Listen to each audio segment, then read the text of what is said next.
These are the most shocking drug conversations ever shared on Joe Rogan Postcard. In episode 1276, Joe Rogan and Ben Shapiro debate marijuana, freedom, and how laws shape perception. Have conservative values moved in one way or another? Have they I would say that at all? My personal values probably haven't shifted very much, but my political values have shifted libertarian. So I used to be a proponent of criminalization of marijuana. I'm no longer. I've been in favor of What decriminalization changed of that for you? A couple of things. One was just a general sense the government sucks at everything. And the more I see the government try to crack down on things, the more prevalent it becomes. People were dealing pot on my 6th grade, 7th grade playground in public school. So obviously, that was to L.A. Yeah, exactly. And then That's terrible. Just a general perception, not only that the government sucks at everything, but that you got to own your own actions, and also examining more of the evidence about the impact of pot on people's lives. And again, there's you ruining your own life through use of drugs, and then there's drugs that legitimately ruin other people's lives. Right? There are drugs that remove your ability to even reason or think. I think there are only 2 reasons to criminalize drugs in any fashion. One is if there are drugs like, for example, PCP that legitimately make you violent, and then you are going out and committing acts of violence against people. Then there's a case. Or if you're talking about a drug where it legitimately robs you of your capacity to reason. If it were heroin, if you were able to actually crack down on it successfully. But even there, I'm not sure that the proper government solution is criminalization, because we've criminalized it and it's still incredibly prevalent. So I agree with you. I agree with you on that. And I agree with you in terms of drugs being extremely detrimental. And the other part is that there's comparable drugs that are legal. And comparable drugs, meaning not even really comparable, drugs that are far more devastating, like alcohol. Like you could just go to any grocery store and buy a jug of whiskey and kill yourself with it. Yep. It's not difficult. You just drink the whole thing and we have laws you're on dead. the books already that prevent externalities. Yeah. If you drive high, it's the same as driving drunk. Yeah. So I'm not sure that you need additional laws to do that. And also, I'm not opposed to zoning laws. Like, I don't think a pot shop should open up right next to my house, right? They're residential zoning. That's fine. Same with liquor stores, though. Right. I don't want a liquor store right next to my house. This is correct. Yeah. Right. So I've become libertarian in some ways on that sort of stuff. The same thing is true, by the way, when it comes to the issue of same-sex marriage. So on a personal moral level, I'm opposed to same-sex marriage. I'm an Orthodox Jew, and I believe that a man and a woman were made for each other. When it comes to government involvement, I don't think that's anybody's business. I think a lot of things. I think adultery is bad, too. I don't think the government ought to be involved in adultery. I'm so strict, I don't think premarital sex is a good thing, right? I've been very vocal about this. I was a virgin until I was married. My wife was a virgin until she was married. I think that's a good thing. Do I think the government has anything to do with any of those things? No, I don't. I don't think it's any of the government's business. It's consensual activity. There are no externalities. So what exactly is the government getting involved in? And when the government gets involved in stuff, then there are externalities, right? Once the government starts to cram down its vision on people, then you start to get unintended externalities. So, for example, with the legalization, my view on marriage is that the government should get completely out of the business. I don't think the government should be involved in straight marriage. I don't think it should be involved in gay marriage. I think the government should be out. I agree 100%. And the reason that I say that is because as a religious person, right, who believes in traditional marriage, I have two marriage certificates. I have the one from the state that I don't give 2 craps about. It's buried somewhere in my garage. And then I have my religious marriage certificate, which meant, among other things, that I got to shut up my wife, right? This was the one that mattered to me. And I think that's true for most religious people. The religious ceremony matters a lot more than the state saying a thing. And the state isn't incentivizing marriage. People aren't getting married because they're like, yeah, I need the tax break. Right. So that's a bunch of nonsense. And once the government decides what version of marriage it wants to push, that then comes into conflict with other values. So, for example, once the state of California decides that same-sex marriage is on legal par with heterosexual marriage, now I'm worried about the externality of I have a religious day school, or I have my synagogue. My synagogue is a religious institution. It doesn't approve of same-sex marriage. Now is the government going to come in and tell my synagogue how it ought to act with regard to same-sex marriage? I don't think that's the government's business.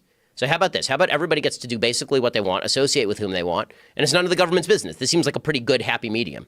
I'm so glad you talked about the 2 things that I wanted to talk to you about that I'm sure we disagree about. Mm-hmm. One of them being marijuana and the other one being gay people marrying each other. Mm-hmm. So let's start with the marijuana one.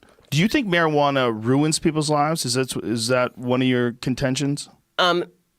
I think that it can, and I think in the same way Have you ever alcohol had can. any experience with marijuana? No, I'm just talking about the statistical overuse of marijuana among teenagers does have detrimental brain effects that have some long-term after effects. It's pretty proven, and that's one of the things that I'm glad you said that, because I wanted to cover that, but you were in the middle of a rant when we were joking around about 6th and 7th graders selling pot. Don't smoke pot when you're young. You really should. It's not good for the development of your brain. Same thing with drinking. You know, I didn't smoke a lot of pot when I was a kid. I did it a handful of times until I was 30 years old. But I did drink a bunch of times when I was young and in high school. And it's terrible for brain development. Right.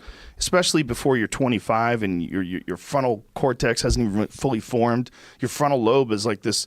It's a developing thing. And there was an article recently that I posted from BBC that was saying that you probably shouldn't be considered an adult until you're 30. Right. They're saying brain development doesn't even stop until you're 26 or 28. This is why when people are saying let's lower the voting age to 16, I'm like, what the fuck are you talking about? What in the world? When I was 16, I was a chimp.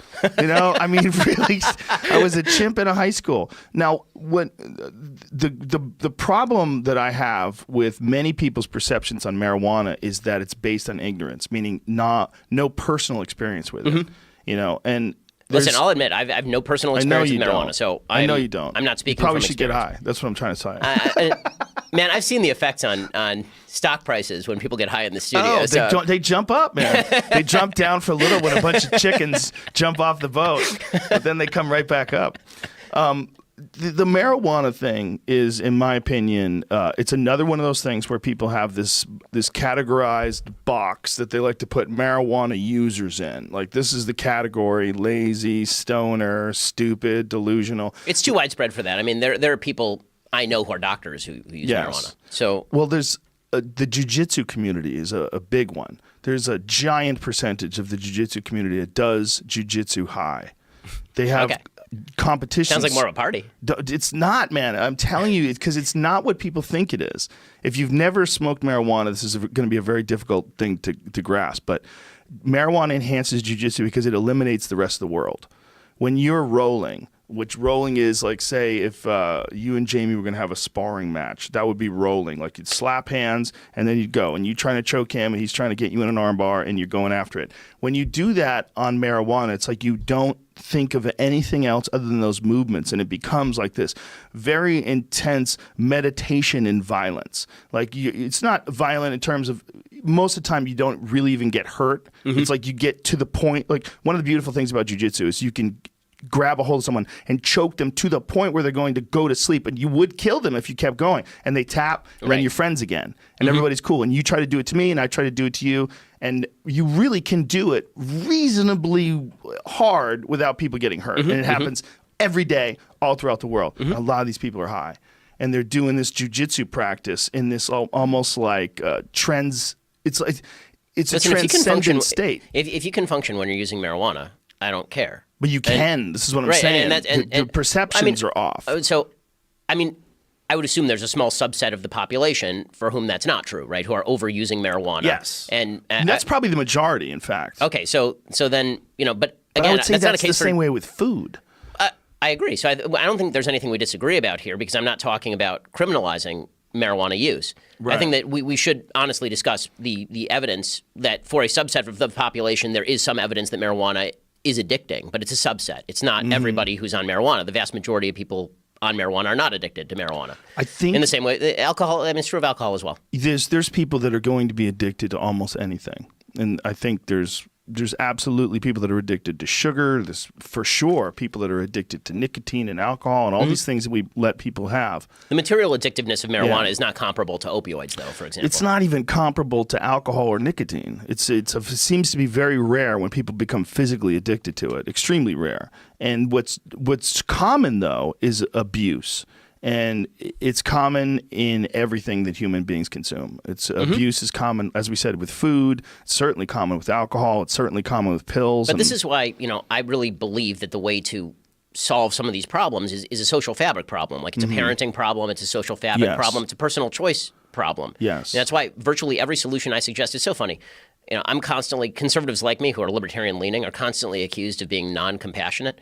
No, it's just our compassionate solutions don't involve the use of government. Yeah. It's like we're going to encourage people to make better decisions with their lives. And if you choose not to do that, it's a free country. Well, coming from a religious background, you have this community that reinforces this kind of behavior and thought. And I think that's one of the really one of the best benefits of religion is that moral fabric and that community, the sense of community. Even silly ones like Mormons. They're the nicest folks, right? They believe something that is fucking patently insane. If you go and read the Joseph Smith text from 1820 when he was 14 years old, the shit that he wrote, I try not to get into doctrinal insanity. I wear a funny hat all day. I hear it. Well, I was going to get to that. Yeah, but with that said, I mean, Alexis de Tocqueville talks about this.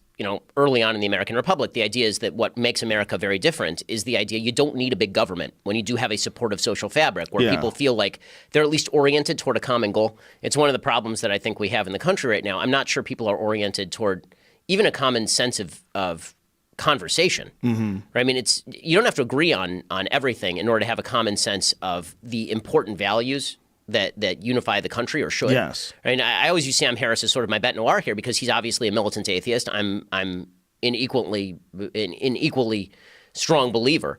And yet when it comes to the things that we would like to see happen in the country, not on a government policy level, but on a let's have a conversation level and discuss on evidence level, we're on the same page. There are certain core assumptions you have to make in order for that to happen.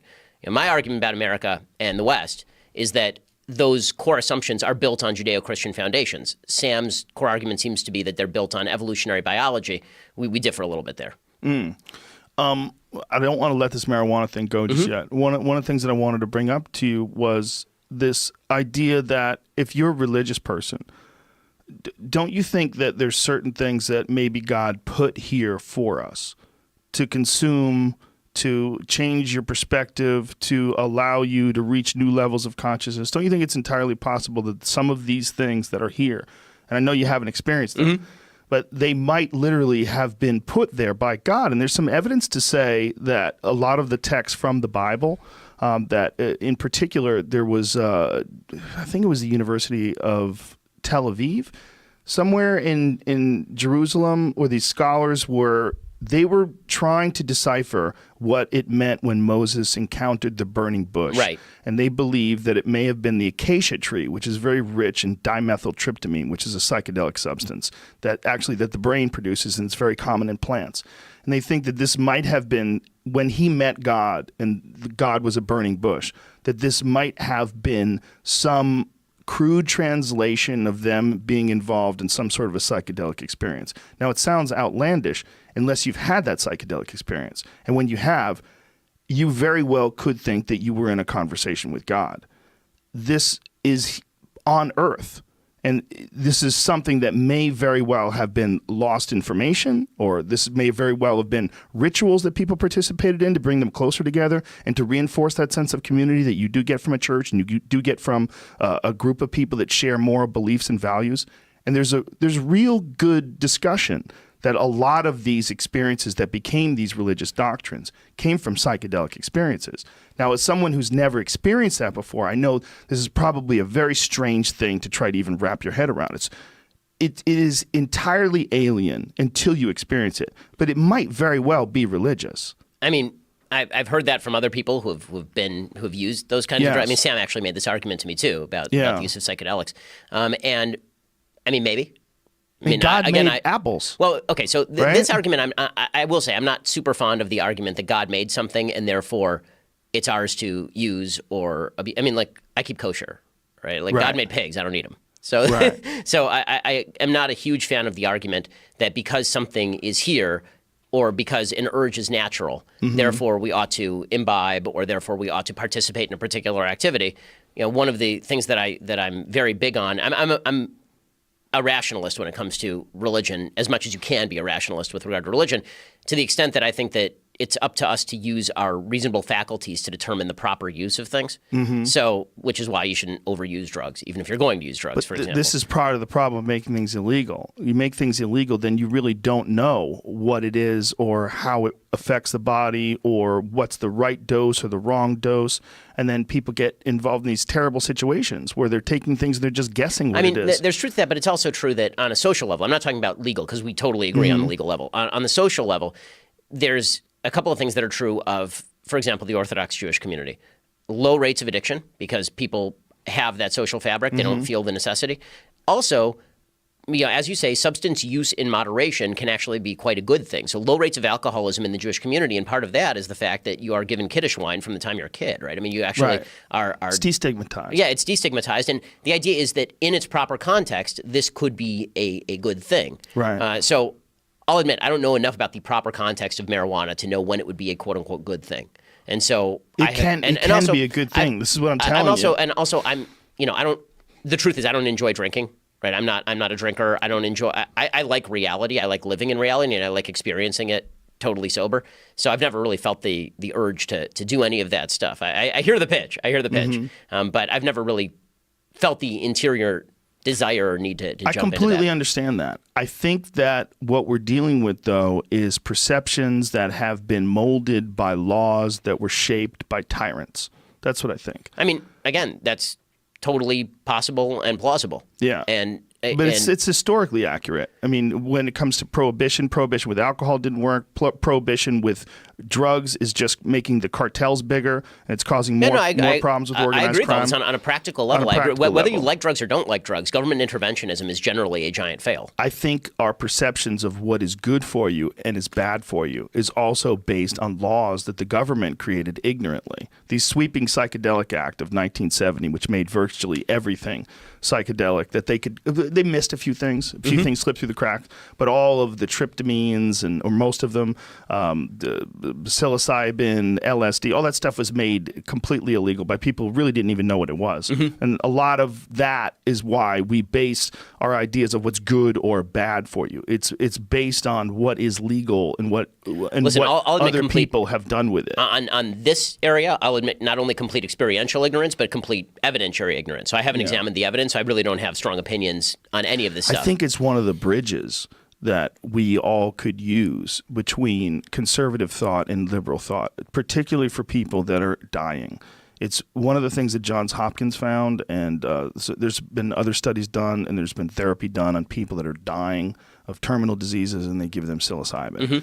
And when they give them these mushroom trips, they have these beautiful experiences where they completely accept death, and it's almost a universal reaction to it. That like the amount of people who still experience a positive benefit months and months after the experience while they're dying, that they say this was an incredibly moving and powerful moment in my life that allowed me to accept the fact that my time here is done. I mean, listen, if that's something that works for people and that's what it's designed to do, then I don't know if it's designed. Well, even if it's designed, it might be designed by God. Well, like it literally might. That's fine. I mean, I think there's also the generalized religious counter argument that there are no shortcuts to happiness. So let's pose a sort really of thought a experiment. Shortcut. I don't think. Well, it's this is the question, right? I mean, like, let's say that I could guarantee you that tomorrow you're going to be a happier person. All you have to do is take this regimen of drugs that you're going to take every day, and it's going to make you a happier person, a more well-rounded person,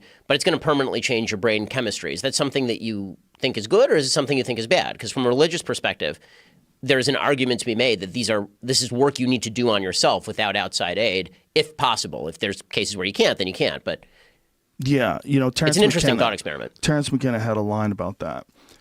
He said that there was a joke about there was a monk and he met Buddha because Buddha came to town, and he said he wanted to impress him. He said, I practiced a city of levitation, and I have done this for 10 years, and now I can walk on water.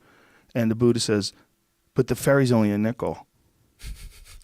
the idea is like, what are you fucking wasting your time? Like, you can aid the progression rapidly with psychedelic drugs. And this is something that, do you know about MAPS and their work with MDMA and soldiers that have had PTSD? Not too much, no. It's phenomenal. By giving these soldiers MDMA therapy, meaning they give them MDMA, which is essentially what people think of as ecstasy, the street name. They give them pure MDMA, and then they assist them with they actually have a psychologist, sit with them, a therapist, and they go over all these details of these traumatic events, and they come to peace with everything. And they've had profound benefits for soldiers and for some combat journalists, different people that have been over there and have experienced the horrors of war and just general PTSD, maybe for people who have experienced violent attacks. It is shown to be one of the very best things we've ever discovered for helping people get past something. So here's to me, and I'm thinking about this on the fly because this is stuff I don't think about very much, but there's a complex moral equation to the extent that if you're talking about somebody who has PTSD, somebody has a condition, and the only way to help that condition is to use these drugs, I've never had a problem with any of that stuff, right? I mean, my grandfather was schizophrenic, and maybe bipolar, maybe schizophrenic. The diagnosis is not exactly clear. They prescribed him lithium and made him a lot better. Would he have been better off struggling with the schizophrenia? Of course not. It's much better that he should have the lithium and then be able to live in his rational mind. Yes. So when there's a problem, using drugs to get past it and work with it is a good thing. You do run the risk of the sort of Brave New World situation where you have a group of people who have a certain level of ersatz happiness that is not driven by a point of view, but more by just these chemicals in their body. The chemicals affect your point of view. Well, that is 100% true. Yeah. But Yuval Harari talks about maybe this is the future, right? He talks about the idea that maybe the future is we just drug ourselves until we're happy, basically, or that happiness is the drugs. Because if you're a scientific materialist, that's what it is. Happiness is just a bunch of chemicals flowing throughout your body. So if you can bring them in without self-change. But I do wonder whether that robs people of a certain level of purpose, that the struggle is part of being human.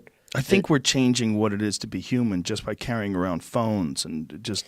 I mean, that's true. But I think that's, again, one of the things that I think makes being a human worthwhile is the idea that you are struggling. Like I think the struggle is actually meaningful. And I think that's why religions tend to set prophylactic rules, sometimes for good and sometimes for ill. So, for example, I'm addicted to my phone. I mean, there's just no question, right? It's in my hand all the time. But from Friday night to Saturday night, it's off. I can't look at it. I'm forbidden from looking at it. And this breaks the cycle, at least for one day a week.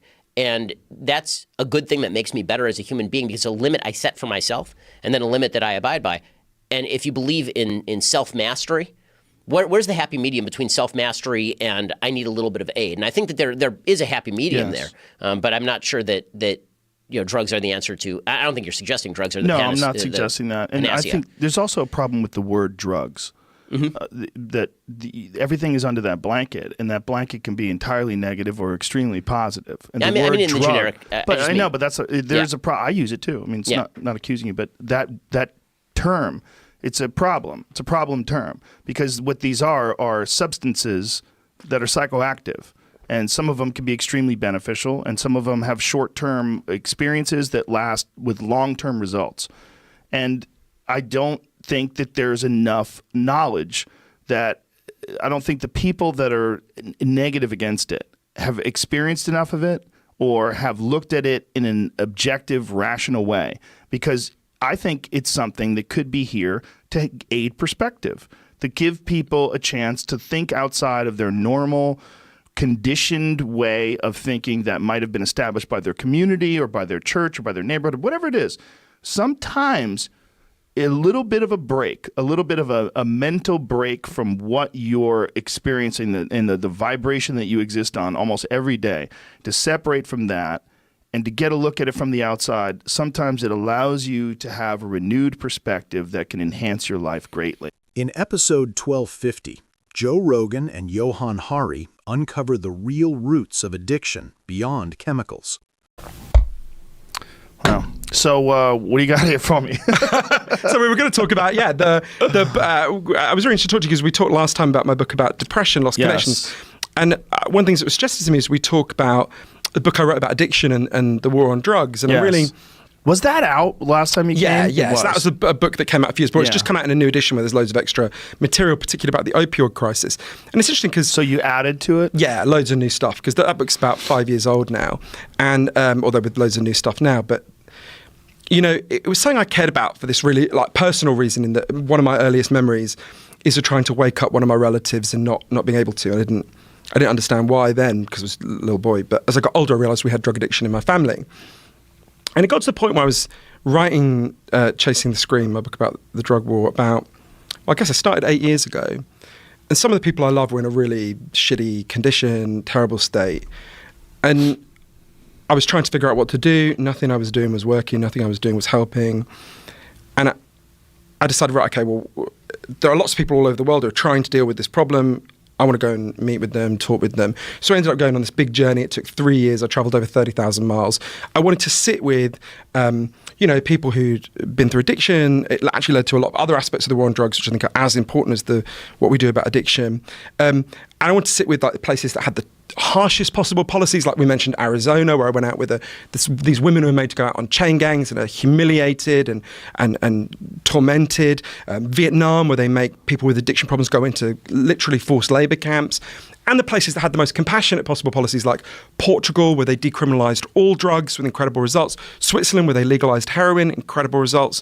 And I guess I ended up just spending so much time with such a crazy mixture of people, from a transgendered crack dealer in Brooklyn who ended up actually being one of the smartest people I know, to a hitman for the deadliest Mexican drug cartel, who's definitely not one of the smartest people I know. And I learned loads of things, but I guess the heart of what I learned is just so much of what we've been told about this for so long. It's now 100 years since we started fighting the war on drugs in this country, and it was then imposed on the rest of the world. So much of what we're told is wrong. Drugs aren't what we think they are.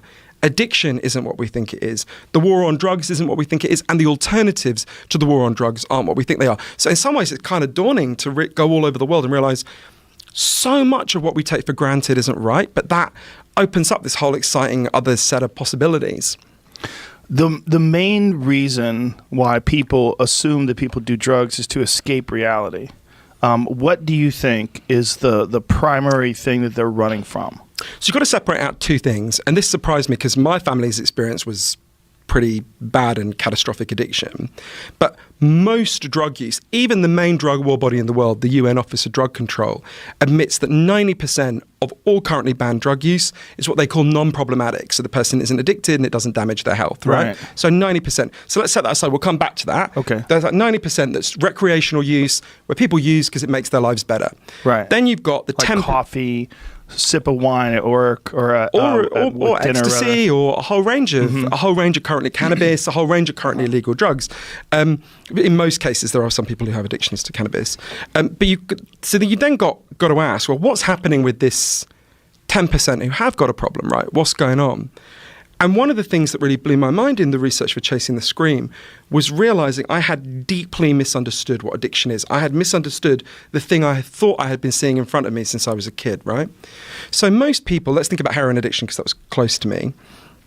Most people, if we stop the next 20 people to walk past your studio and we said to them, what causes heroin addiction? I think they'd look at us like we were stupid and they'd say, well, the clue's in the name, dipshit, right? Heroin causes heroin addiction. We've been told this story for 100 years. It's become totally part of our common sense, right?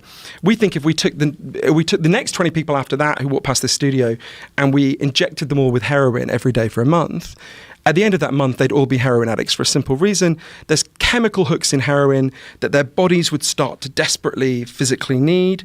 And we think that, a lot of people think that's what addiction is, right? It's this physical hunger for the chemical hook inside the drug, right? There is some reality to chemical hooks. They exist, they're real, but that's actually a very small part of what's going on. The first thing that alerted me to the fact there's something wrong with that story we've been told is when it was explained to me by loads of doctors in Britain, where I'm from. If you step out into the street and you get hit by a truck and you break your hip, you'll be taken to hospital and you'll be given loads of a drug called diamorphine. Diamorphine is heroin, right? It's the medical name for heroin. It's the stuff you'll be given in hospital is much better than the shit you buy on the street because it's medically pure. It's not contaminated. If what we think about addiction is right, that it's just caused by exposure to the drug, what should be happening to all these people in British hospitals who are being given loads of heroin, right? Anyone watching this podcast who's got a British grandmother who's had a hip replacement operation, your grandmother's taken a shit ton of heroin, right? If what we think is right, that addiction is caused primarily by exposure to the chemical hooks, loads of these people should be leaving hospital and trying to score on the streets, right? This has been studied very carefully. It virtually never happens, right? And when I learned that, it just seemed so weird to me. I thought it couldn't possibly be true, right?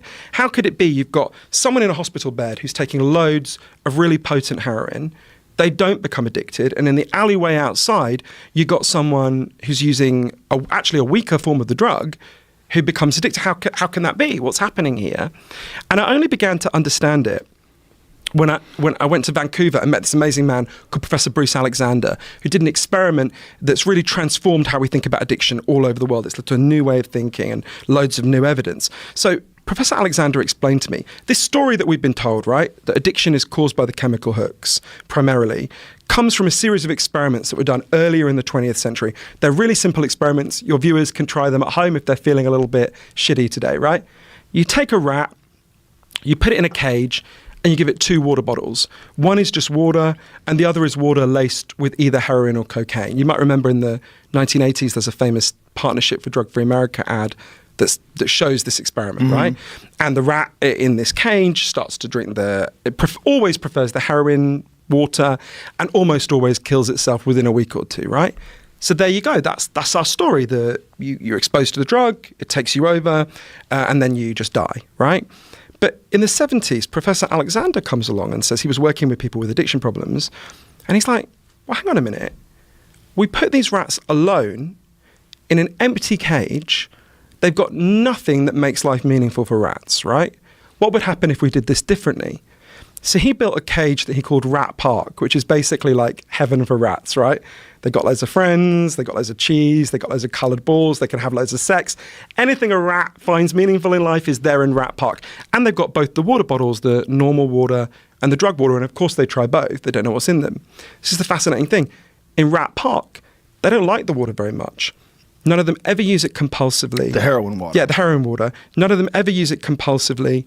None of them ever overdose. So you go from almost 100% compulsive use and death by overdose when their lives are shitty to none when they have the things that make life meaningful. Now, there's loads of human examples I'm sure we'll talk about, but the main thing I took from this is that the opposite of addiction is not sobriety. The opposite of addiction is connection. We have to ask ourselves, what are the contexts in which people become addicted? Because there are some contexts where people find these drugs extremely addictive, and there are some contexts where they don't become addicted at all. There's something, the drug plays a role. Chemical hooks are real. I can talk about how we know that. They play some role, but they're actually a surprisingly small role of small amount of what's going on. We know this from, there's so many examples, but I'll give you another one. At the same time as Rat Park, there was an experiment going on that everyone listening to this will have heard of, the Vietnam War, right? In Vietnam, shitloads of American troops were using heroin, right? It was very easy to get it out there. Insanely, they had cracked down on cannabis, and so people had moved to heroin because sniffer dogs can't detect heroin as easily as cannabis. So cannabis was everywhere. Heroin was everywhere. Loads of American troops were using it. And if you look at what people said at the time, the authorities, the Nixon White House, they were shitting themselves because they believe this chemical hooks theory of addiction. So they're like, fuck, when this war ends, we're going to have, 500,000 heroin addicts on the streets of the United States. There was a really good study that followed these men home, and it found that the vast majority of them just stopped, right? They didn't go to rehab, most of them. They didn't go into horrific withdrawal. Some of them had uncomfortable flu-like symptoms, but most of them just stopped. Now, if you believe this old theory that chemical hooks take you over, that makes no sense. But if you understand what Professor Alexander is saying and that all the new evidence about addiction that I go through in Chasing the Scream, it makes perfect sense, right? You, me, everyone in this area, if I took any of us and put us in a horrific pestilential jungle where we don't want to be, and I made you kill a load of people and potentially die at any moment, you would find heroin much more appealing than you do now, right? If we want to understand why people turn to painkillers, we've got to understand why they're in pain, right? And the core of addiction, I learned from these amazing experts all over the world, the core of addiction is about not wanting to be present in your life because your life is too painful a place to be. And once you understand that, you can see why what we've been doing is such a disaster, right? Because the theory we have with the war on drugs, think about Arizona, we can talk about that more, but like I say, I went to this nightmare prison, Estrella prison in Phoenix, Arizona, where people are humiliated. And the theory behind that, part of the theory behind the war on drugs is, if you've got people who are addicted, you've got to inflict pain on them to, give them an incentive to stop, right? But once you understand that pain is in fact the fuel of addiction, is in fact the primary cause of addiction, you can see why sometimes people say that doesn't work. Truth is much worse, right? That makes addiction worse. Those women I went out with and spent all that time with who were, humiliate. I remember in that prison, we come back from being on the chain gang where sometimes they have to dig graves. They weren't doing that the day I was there. They had to collect garbage one of the days I was there. But we come back, and normally with prisons, as a journalist, they don't want to show you anything, right? You have to kind of really finagle to get them to show you anything. In this prison, it's like a pantomime of cruelty. They want to show it to you. The whole point is to humiliate these people, right? So the women I'd been talking to and the men were really terrified of what they called the hole, right? It's the solitary block. And so I said to the guards, will you show me the hole? I was sure they'd say no. They're like, yeah, sure, come on, we'll show you. So we go around to the hole, and these women who put there for the most like trivial infractions, like having a cigarette, it's literally a hole, right? It's like a concrete block. You're on your own. There's nothing in it. There's a tiny window where you can see sunlight. No TV, nothing. And I remember speaking to a woman who was in this and suddenly thinking, this is the closest you could get to an exact human recreation of the cages that guaranteed addiction in rats, right? And this is what we're doing, thinking it will stop these women being addicted. It's the system we've built. Dr. Gabor Mate, an amazing guy, said to me, if negative consequences stopped addiction, there wouldn't be a single addict in the world, right? What have people with addiction problems not suffered? What humiliation have they not endured? So we've got this, I think we've got to really shift our perspective on what addiction is, and there are places that have done this that have led to incredible results. I love that rat experiment one, because that had always been parroted as this is the proof positive that these drugs are so terrible for you. But once they figured out that if you take those rats and put them in a wonderful place and they don't have addiction, it really does make you step back and go, okay, what is exactly going on here? Obviously, there's chemical hooks. They are real. Like people that are on sustained, prolonged use of opiates, especially people with back injuries, have an incredibly difficult time kicking them. Even really positive people who don't necessarily have awful lives. But it's one of those things that gets in your head, and then you sort of parrot it. You've heard it, you repeat it. But it's the reason why I asked you the question. It's like what is the cause? For most people, you believe it's an unfulfilled life, or a painful life, or a painful self-image, or remorse for your past, or like what is it? Do we have like primary reasons or primary attributes that we attach to these people that are drug addicted? Yeah, so this was what my more recent book, which is called Lost Connections, Uncovering the Real Causes of Depression and the Unexpected Solutions, is about. Because I think the core of addiction is about trying to deal with pain. Right. But the causes of human pain are obviously huge. But what I learned is there's scientific evidence for 9 causes of kind of deep despair, right? Okay. Now, if you think about depression, and very similar factors play out with addiction, they're actually densely interconnected phenomena. But there are real biological factors, right? Your genes can make you more vulnerable to that, just like some people find it easier to put on weight than others. Right. And there are real brain changes that happen when you become depressed or addicted that can make it harder to get out, right? But most of the factors that are causing this despair are not factors in our biology, they're factors in the way we live. I think it's a kind of, this doesn't cover all of the causes that I learned about for Lost Connections, but it covers a lot of them. Everyone watching your show knows they have natural physical needs, obviously, right?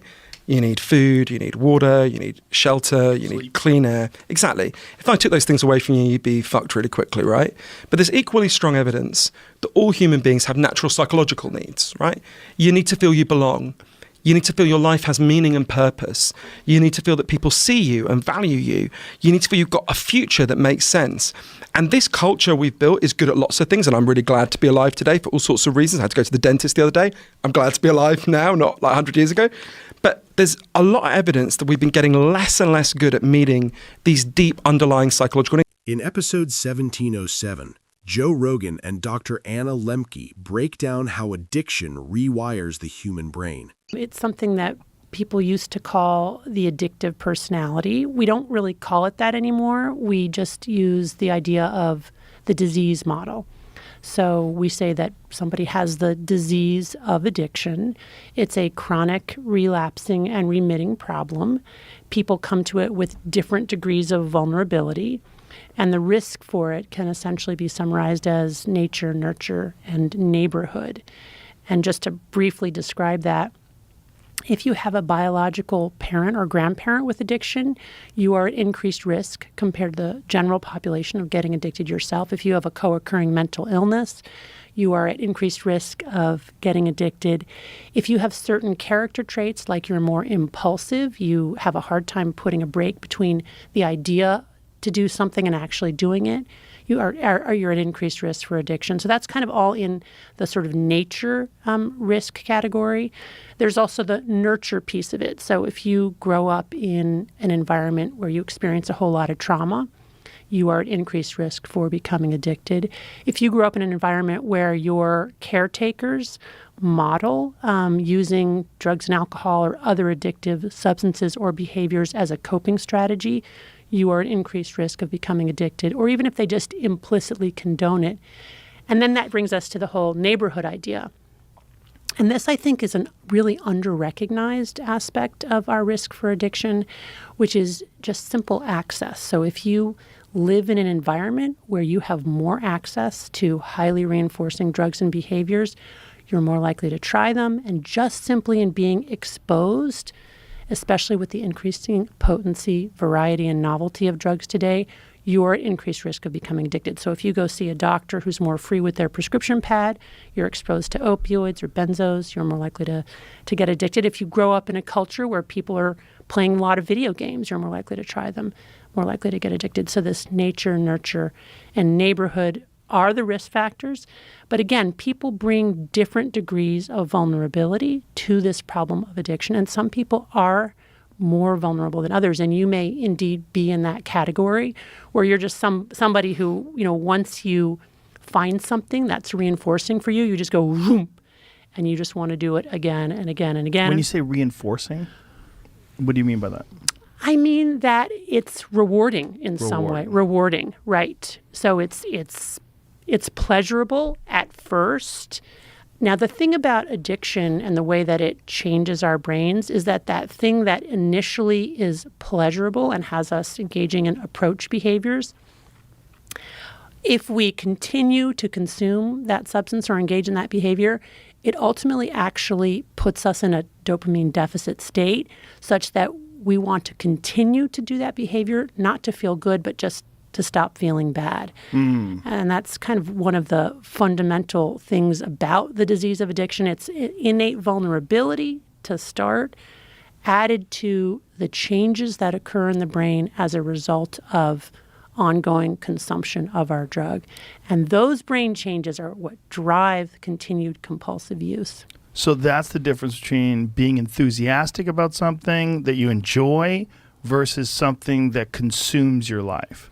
So you're kind of chasing the dragon, like the initial, like that's what they talk about it with heroin addiction, right? Don't they say chasing the dragon? Yeah. The initial rush that you get from the first uses of it, you're always chasing that, but really what you're doing later on in life is just trying to not be sick. Yes. 'Cause not having it in your body makes you feel terrible. Right. So interesting, that term chasing the dragon, it comes in part from, as you describe, like the elusiveness of trying to recreate that initial high, which with continued use becomes harder and harder.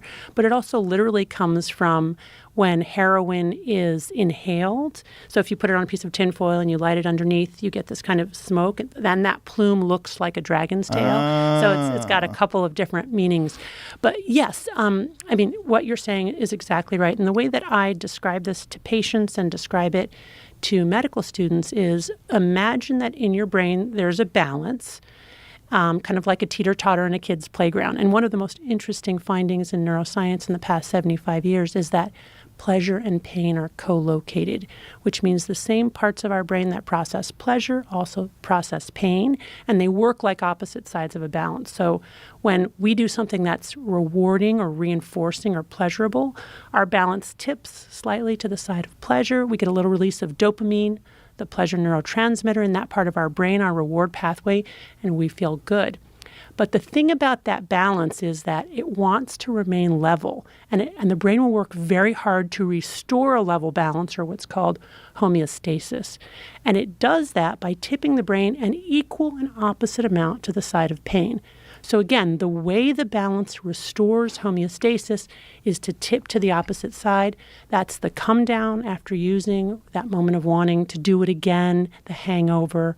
If we wait long enough, that feeling passes and balance is restored. But if we don't wait and we continue to use our drug again and again, we end up with a balance that's essentially weighted to the side of pain.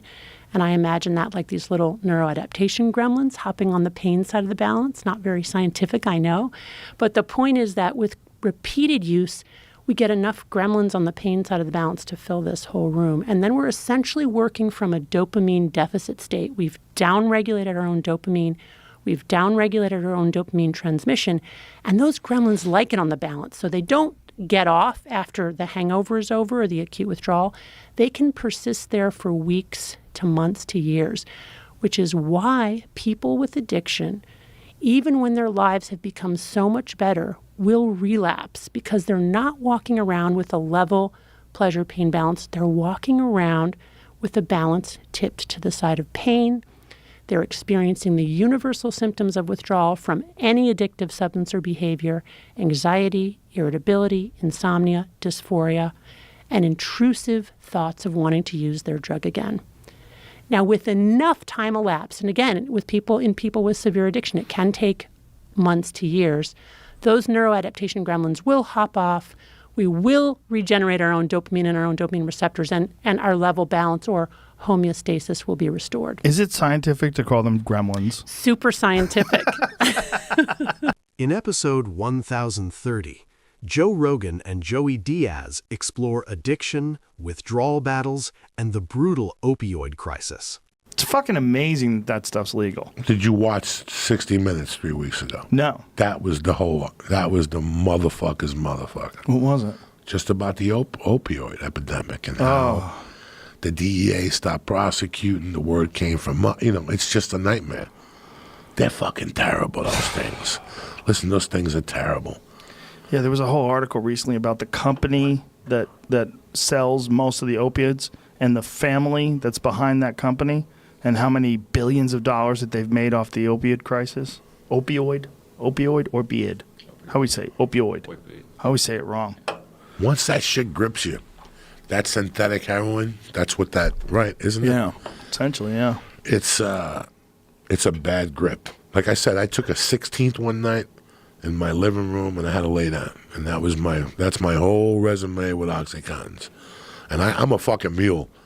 I can eat 2,000 milligrams of THC and live a 16th of one of those pills. I popped, it was just a little piece, nothing. My blood pressure dropped so fucking much. I just laid down, went to sleep, and I knew my pill career had come to an end. And never even let it start. Really? Never even let it start. Can you believe, brother? In 2 weeks, it's going to be 10 years since I've done that white powder. I want you to think about that. Wow. I want you to 10 years. really think about it. I still remember being at Cobb's with you that January.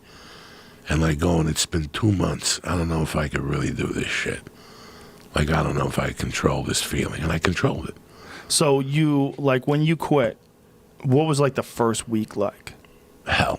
Hell. First 2 weeks were hell. Did you think about going back, just I can't do this? Or did you know that you had to make a change? I had to make a change. I knew that my spine was starting to hurt. I knew Your that. spine was starting to hurt. Yeah, I was starting to get jolted. By 4 in the morning, after you do coke. Oh. Right at the tip over here. A lot of people who've done coke get Parkinson's. Yeah, fuck that. No. Once I started, you think that's related? Well, I know a lot of old timers that did a lot of coke in the 70s, and then they wound up some serious neuromuscular diseases. Absolutely. That shit shocks your central nervous system. There was times I did cocaine that was electric. It was like when you put that thing in your hand, or you get electrocuted, you could feel the electric in your body the next day, like that, in your brain. You could actually see the neurotransmitters are fucking on fire. You could feel that. I could tell when I would go on stage after doing 2 or 3 nights of blow that week. I had no control. I really had no control over my material. I had no control over my delivery. That's what I wanted to tell you. Like you're just the way you communicate was just off. Yeah, your mind can't grip it. You can't sell the joke. The facial doesn't connect with the hand movement or the breathing. So, like, I knew that was always going to be a danger in the future. Now, you know, I take all that for like a year. I drank those, what's your buddy's name that makes the neurosurgeon milkshakes? The football player that fucking beat the guy up, Romanowski. Romanowski? I took all his stuff for like a year just to... Did you? Yeah, the orange drink and stuff. Pretty Neuro good. 1, that stuff. Did that help you? Yeah, it felt good. It felt a lot better. Like you know, give your brain some nutrients? give me some control. Yeah, but 10 years, I mean, that I had to do a benefit in Hoboken.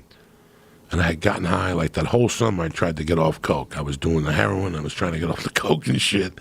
And then that September, I ran out of heroin. So I was doing it like maybe once a week. Then the whole thing went down with Marilyn. I knew I had to stop. And then I had this thing in Hoboken. I went. Whole thing went down with Marilyn Martinez when she died? She was dying. I went back east that week. And she was dying. I don't know what happened. It was like, you know what? I was trying to get coke on Friday night. I couldn't get it. And I just took it for what it was. I was trying to get coke on Saturday. I couldn't get it. So fuck it. I took the plane back Sunday. I couldn't get it here. Something happened. I couldn't get it. And then that Monday, I had a meeting to do a movie. And at the end of the meeting, the guy said, listen, man, we know about your drug problem. So before you say yes, we want you to think about this because you can't miss a day on this movie. You cannot be late. If you're late, the whole movie can't shoot because it was a cast. We all shot in one room. It was an AA meeting. So I thought about it, and I'll do it. And that was the roughest fucking month ever because I was just going home, and before 8 o'clock would start, I would just go to bed because 8 o'clock was my cocaine time. That's when my body would start to ache. That's when I couldn't even... You could be telling me the most important thing in your life, and I'd be watching you, but I couldn't hear. All my mind was focusing on was getting that blow at 8 o'clock. Wow. And then I would figure out how to get the $60. You know, I'm going to go to the ATM machine. I would shoot over to Rock and Roll Ralph's. There's that ATM machine in front of Rock and Roll Ralph's right there. Yeah. And I would take $60 out there. Dog, I would run every red light to get to that ATM machine. Like, I didn't give a fuck. And then from there, I would just make the U-turn, go to my dealer's house, go home and leave the coke there.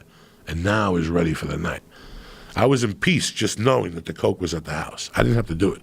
You know, I've never been physically addicted to something in a way where I had a hard time kicking it, but I've had some psychological addictions for sure.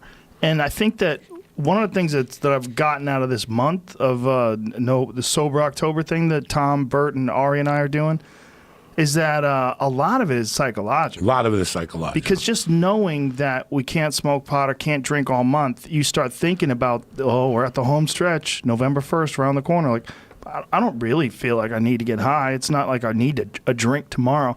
But it's knowing that I can't do it for the month where it hangs over your head. So that's what's even more impressive, that you could kick it.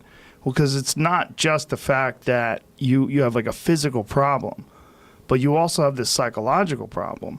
Like the psychological part of it is like it's a pattern that you're comfortable with. You got used to that pattern of 8 o'clock, you're looking for the coke, you go and do it, and then you're off. It's like you're off, even though you're in chaos, your life's in disarray, and you're in the grips of addiction, you're comfortable with that feeling. You've been there before. And for whatever reason, when people get used to fucking up, and they go, why do I keep fucking up? One of the reasons you keep fucking up is because you're used to fucking up. And it's not an uncomfortable feeling in the sense that you know it. It might suck, but you know it's the devil you know. You know? There was nights I didn't want to do it, and I still did it. Do you understand me? Like, I didn't want to do it. Like, I didn't need to do it. Like, I didn't feel. I just wanted to do it. But it was just something to do. Like, it was just something to do. Wow. It was just something to do. But, you know, what I tell people all the time is you want to have to quit. It just doesn't happen. Like, I quit at 44. I'm no fucking genius. But it took me 2 years. Like, it was a 2-year struggle, like a personal little struggle. Like, when did you know that it was that you were free? Because you didn't go to AA or Narcotics Anonymous? No, I went to one meeting, an AA meeting, and I went in Hollywood, which everything is good until you go to it in Hollywood. Because in Hollywood, you add the dramatic and the actor image to it. You know, if you go to an AA meeting in Jersey, they're in there smoking Camel Reds, fucking talking from the heart. You go to an AA meeting in Hollywood, you got people with AA tattoos on their arms, hugging each other. You know, it's a fucking jamboree. They're just happy to be in AA. Yeah, like it's a new clan that they're in. And then what happens is, after about 2 months in this area, for some reason, I've noticed because I have a lot of friends in an AA. Somebody approaches you and says, "Hi, you know what's going on?" And you're like, "I'm struggling." They're like, "Well, have you seen Dr. Bob?" They're like, "Dr. Bob." Gosh, I'm just making this name up. They're like, "Dr. Bob, oh my God. Just tell him about Dr. Bob. Tell Joe about Dr. Bob has changed your whole life." So basically, you'll see Dr. Bob. He gives you bullshit referendum, whatever. Prescription? What you have. You know, like, you're bipolar. Diagnosis, right? You're this. Now they start shooting Adderall at you. All the other shit at you. So you're really not sober. Oh. You're really not sober. You see, now, after I got clean, I discovered I had a problem. I discovered I was bipolar or Johnny Gubats or this or that or this. Right. Now that medication they give you, know, on top of the opiate epidemic, how bad a fucking Adderall? Adderall is so... How fucked up is Adderall? In episode number 1383, Joe Rogan and Malcolm Gladwell question why dangerous alcohol remains widely accepted. Crazy. I mean, in retrospect, imagine let's do a little ranking thing here. We have 3 vices, and I know exactly where you're going to be going with this, but we have 3 things we want to prioritize: dope, alcohol, smoking. Right? Cigarettes. You can ban one. Oh, actually, rank them in order. We can start from scratch. I'm saying, Joe, we're starting over. Okay. What you say goes. Rank so right now, the way we have dealt with these is smoking is becoming the most taboo of those 3. Cigarettes. Mm-hmm.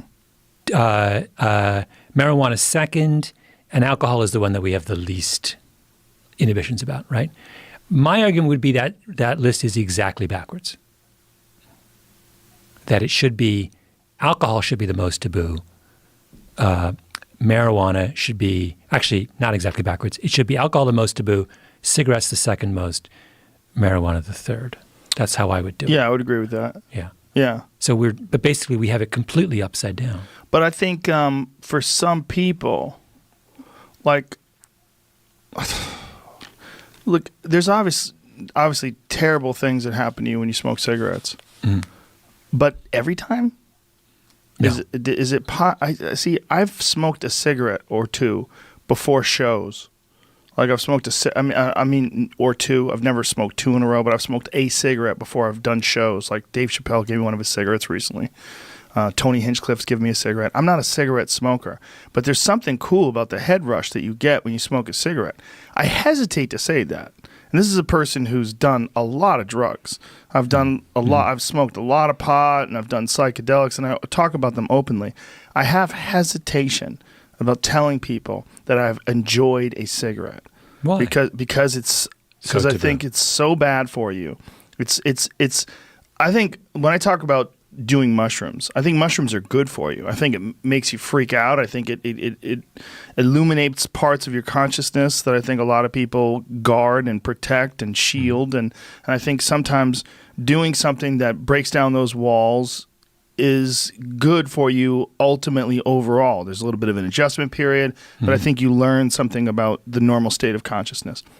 I don't think you learn much when you smoke cigarettes. I just think there's just a little bit of a head rush that you get out of it. But I know so many people that are sick from cigarettes, so many people that can't quit them, so many people that have died from cancer. I mean, I personally have known several people that have died from cancer from smoking cigarettes. Yeah. So I hesitate in saying it, but I don't want to be dishonest. I've had them. Yeah. I don't smoke cigarettes, though. I've never bought a pack. That's a cigar. I've smoked cigars. I like them sometimes. I just think it's a terrible thing to get hooked on. Yeah. Yeah. And as I would say the same thing with alcohol. I know people that have had real problems with alcohol that have been alcoholics, and they have to go to meetings, and they're on 12-step programs, and I would never offer them a drink. But if you said, hey, let's do a shot right now, let's celebrate, this is a wonderful conversation, let's have a glass of whiskey, I can have a glass of whiskey and not drink again it doesn't bother me. Like Yeah. I don't have that, whatever that is. Yeah.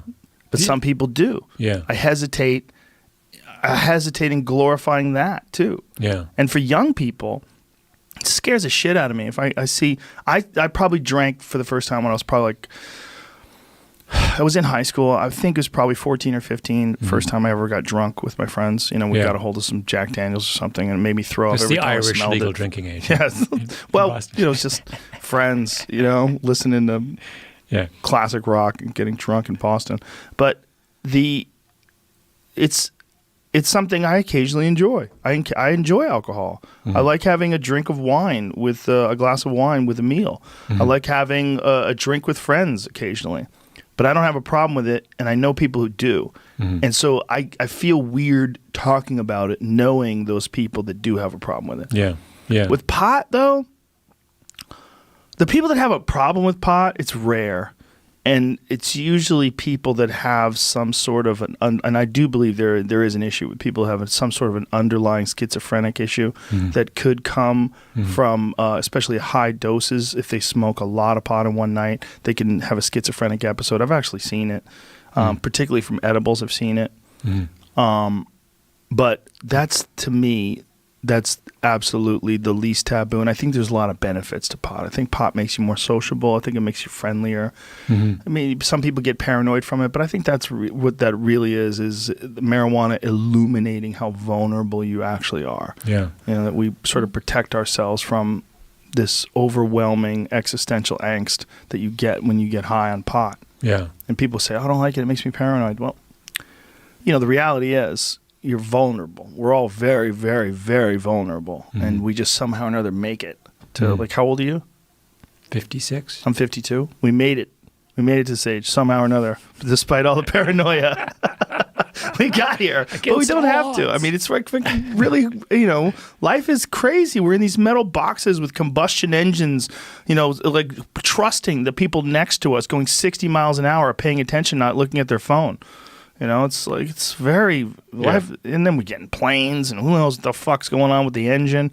This guy's flying it over the sky. We're very vulnerable all the time. Yeah. There's diseases and, you know, not to mention, you know, war and all sorts of other things that could. Well, we're in LA, not Yeah. to mention everything. Earthquakes. fire. Yeah. Yeah, Earthquake. fires. Yes. No, my thing on this is simply the collateral damage. Yeah. So leave the individual out of it and ask how much social damage is caused by any of those things. Okay. And alcohol in that case. Number one. Just by, Yeah, far, by far a away. bullet. Yeah, you And don't they get. you know what's amazing to me is how the people who make alcohol get a free ride. It's incredible to me that, like, if I said to you that I was on the board of Philip Morris, you would say, Malcolm, that's pretty screwed up. Yeah. And you'd have a problem with it. If I said that, I'm on the board of Anheuser-Busch, you probably would hit me up for tickets to the Super Bowl, right? It's just yeah. not the same. Whereas there's no, in terms of the amount of social damage, what Anheuser-Busch has created has produced 100 times the social damage than what Philip Morris has produced. Yeah. Right? Like, sure. you know, so it's like, I've always puzzled about it. I don't know how we got it in our heads, like, to treat one like it's completely taboo, and the other we kind of shrug. You know, there are a bunch. I was reading about this recently. How many colleges not just accept alcohol advertising and sponsorship, but you go to a college football game and, you know, Bud Light will be an active sponsor of the event. We'll have some huge relationship with the school. This is crazy.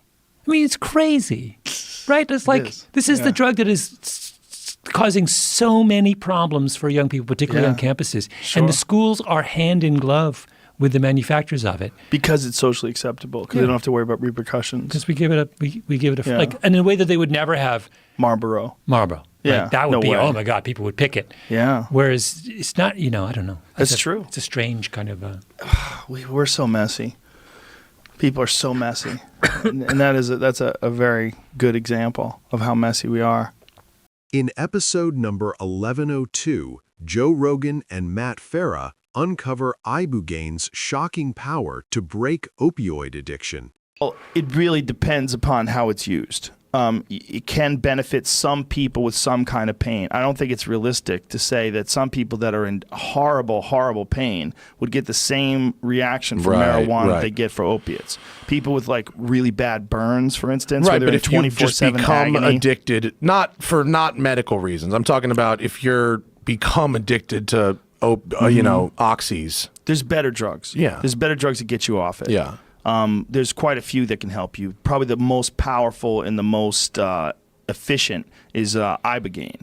Because like ayahuasca Ibogaine? No. Ibogaine is not ayahuasca. Ayahuasca is a hallucinogenic that is from South America. It's dimethyltryptamine. Ibogaine is from the iboga tree, and it's Is that from Breaking Open the Head? There's a book called Breaking Open the Head? I'm sure he covered that. Okay. I'm sure he did. Okay. But Ibogaine is like and it's something I haven't experienced, so I'm just talking out of what I've read.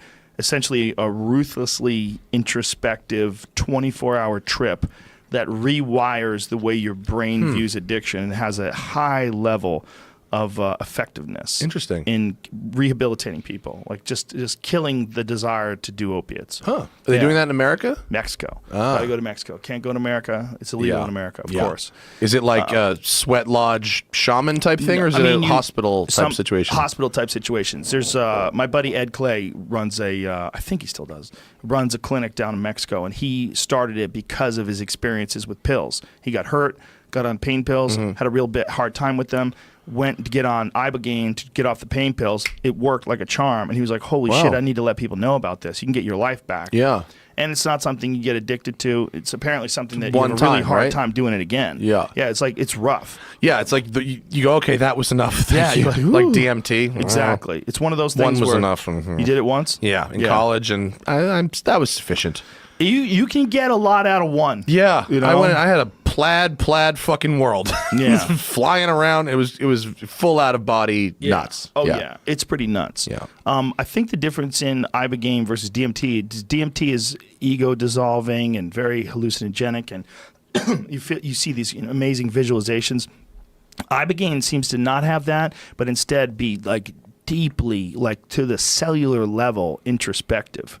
And there's some sort of a physical action that happens in the way your brain, the way your brain looks at addiction changes pretty radically. Do you need to be like coached through it, or it just happens? You should probably. I think all those things should be done in places where people are going to feel safe, and where people have done it before, and where people have experience with people that have done it before. Yeah. And having a real center that has real professionals and medical health staff, that's what you want. And the only thing that's keeping that from happening in America and keeping millions and millions of people from getting off pills is companies. Drug companies. Yeah. Drug companies lobbying to keep all these very helpful things illegal. And we're slowly but surely going to work them out. And the way we're going to work them out is through money. That's why I like the fact that marijuana has a 30% tax. Make it 50. I don't give a fuck. What's a joint?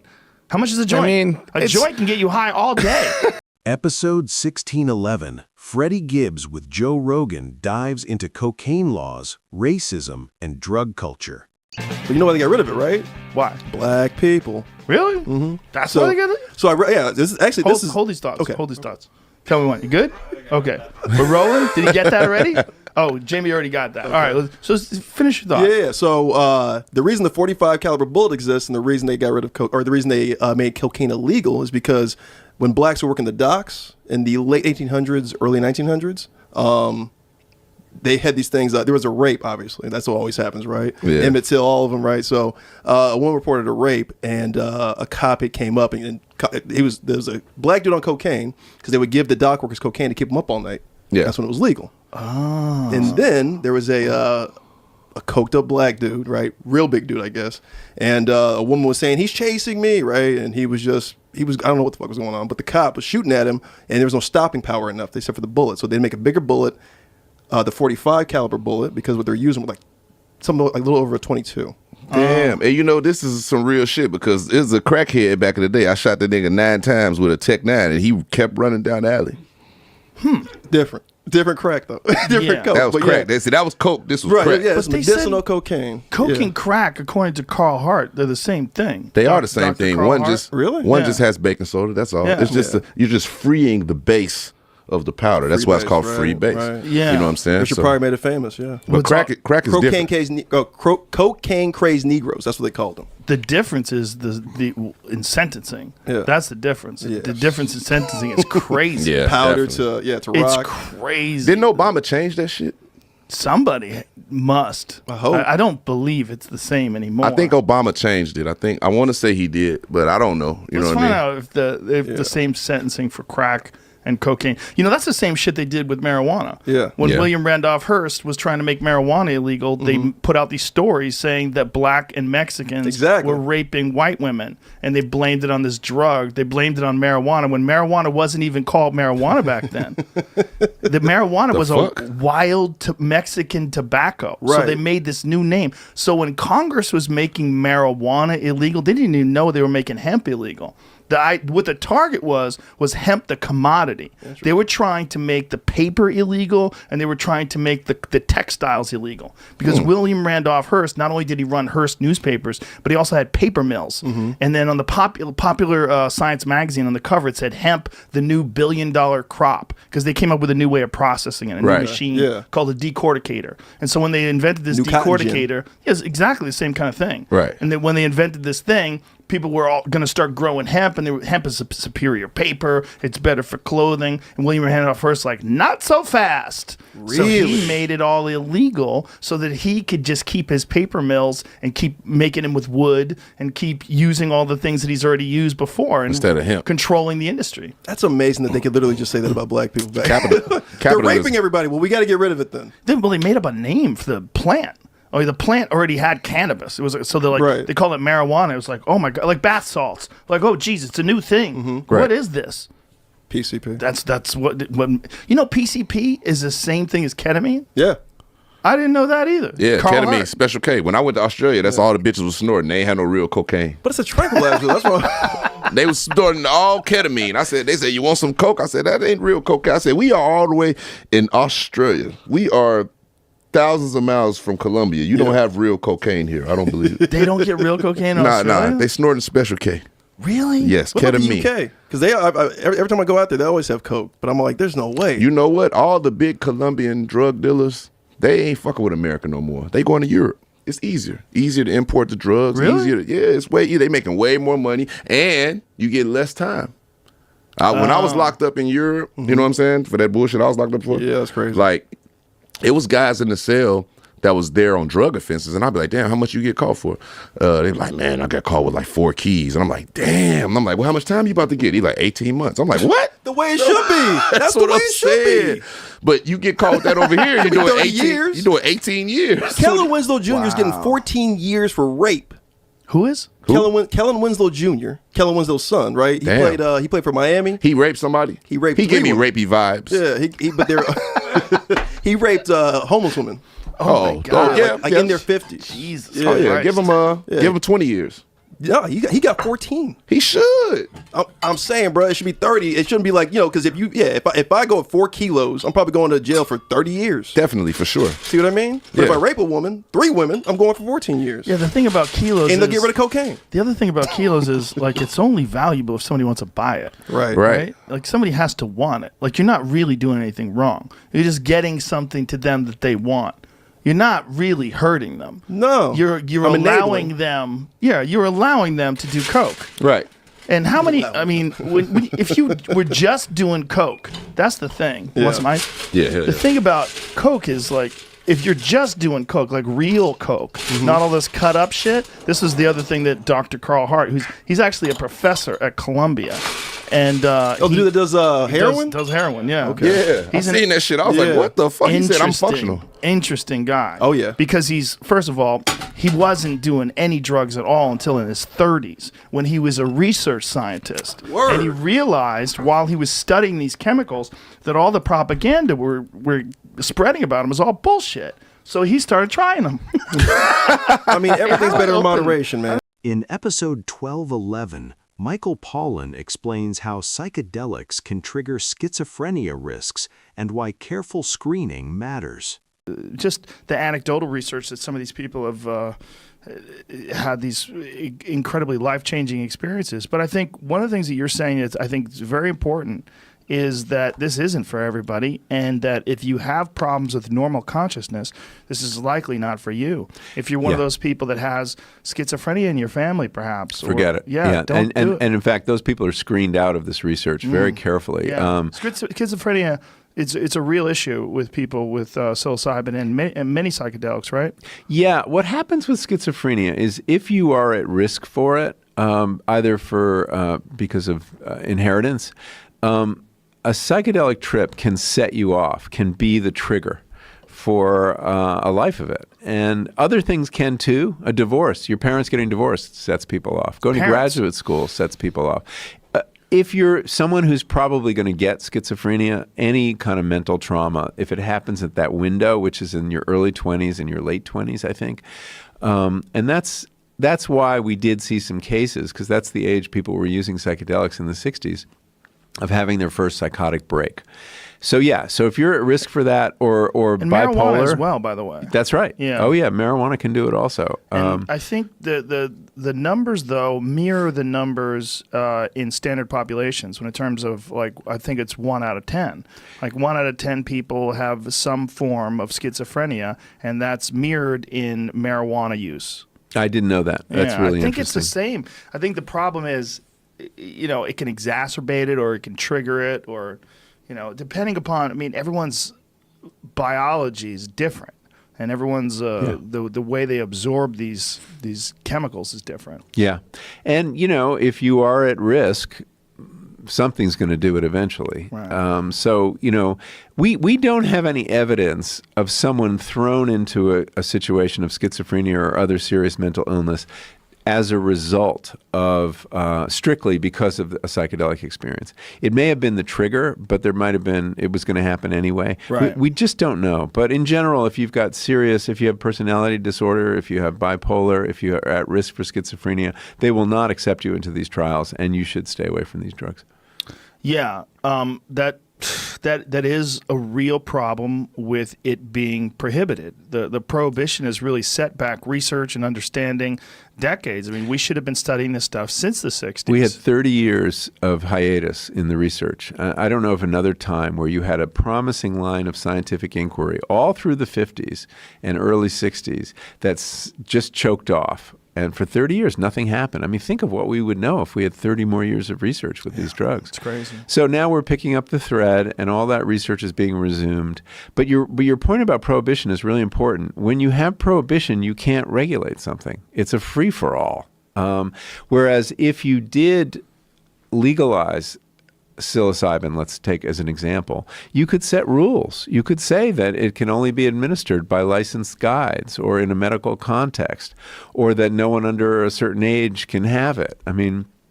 It gives you a chance to regulate, and that's why it's saner to legalize, not in a free-for-all kind of way, but in a very considered way, than to have the system we have now, where people are going to take the drug, whether they should or not, without any kind of clearance. And by the way, who knows what you're getting? You can also regulate the strength and in the case of LSD, in the 60s, there was this period where there was a lot of pure LSD around, and then the mob got interested in it, and they started cutting it with speed and all sorts of things, and people got into a lot of trouble. In episode 1253, Joe Rogan and Ian Grillo expose Mexico's brutal cartel history and deep-rooted corruption. How did you wind up living in Mexico City? So I came to Mexico, or went to Mexico in the year 2000. And I kind of messed around for a few years in the UK. Wanted to get into journalism. So I found one way to get into it was to start working in a foreign country. Rather than going to my local newspaper and work, and go to a foreign country and start working. And I had a romantic idea about Latin America, thinking I'd be like, I saw the movie Salvador, Oliver Stone's movie from the 80s. I kind of had a romantic idea about running around with guerrillas, fighting military dictatorships. So I arrived in Mexico in 2000, and got a job at an English language newspaper. How old were you? 27 when I first left the UK, yeah. 28 when I messed around for a bit in Mexico as well, and then got the job when I was 28. Mexico City's a wild place. Yeah. It's so packed. It's hard to. I've only been there twice for UFC events. Yeah. But every time I'm there, I'm just shaking my head like I can't believe how this traffic works. It's crazy. Yeah, 18 years, and I spent a lot of time in that traffic. Nobody cares about red lights, green lights. They don't care. It's stressful. Everyone wants to cut you up all the time. Yeah. People shout at you a lot. You have to get used to people calling you like pendejo, cerdo. I tried different tactics. Now I just try and relax and not get angry. Did you know how to speak Spanish before you went there? Yeah. So I spent 1 year in Spain, living in Spain before I went there. I spent a year in the Middle East as well. But yeah, I started off when I arrived, I spoke more to Spanish, which is like, oye, tío, coño, tío. And then I changed more to like the Mexican Spanish, which is like, oye, güey, ¿qué pasó, güey? Right. Yeah. So when did you start getting into narco journalism? So, like, I arrived to say with a romantic idea about what I might cover in Mexico or Latin America. And right away I realized all that idea of guerrillas and military dictatorships that are gone. That was the last century. Che Guevara, all that stuff that had gone. But right away when I arrived, when I very first arrived, back in the UK, I grew up around a lot of drugs in the UK. So going back to the 80s, I grew up with a lot of people taking drugs. I had a few friends who died from heroin overdoses back then. 4 people I knew died of heroin overdoses. I had a sister who became schizophrenic, smoking a lot of. Well, no, she became schizophrenic, and there'd be a lot of drugs being smoked around that time as well. Was it pot? Yeah, back then it was Moroccan hashish. There's a connection, and we've been exploring that a lot lately.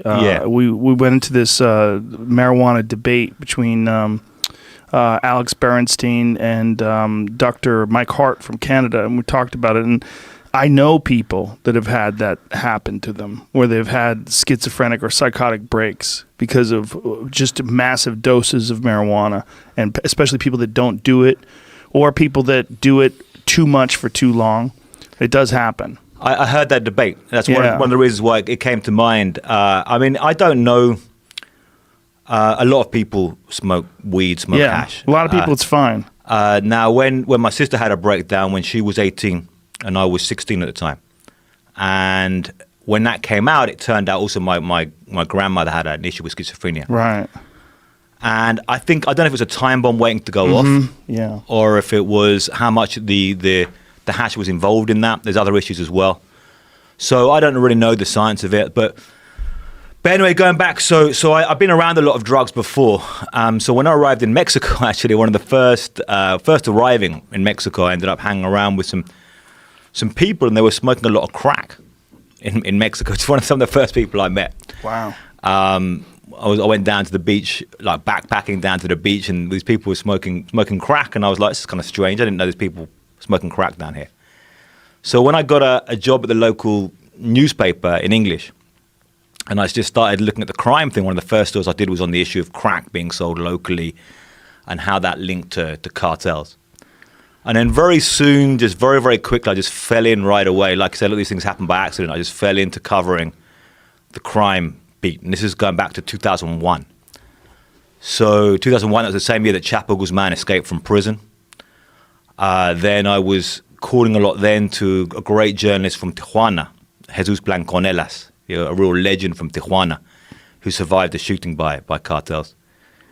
And phoning him up all the time, just getting him to give me information, give me tips, and that was how it really started. Another big story I did back in those days was the court-martial of some generals for drug trafficking, and that was really where it began back then.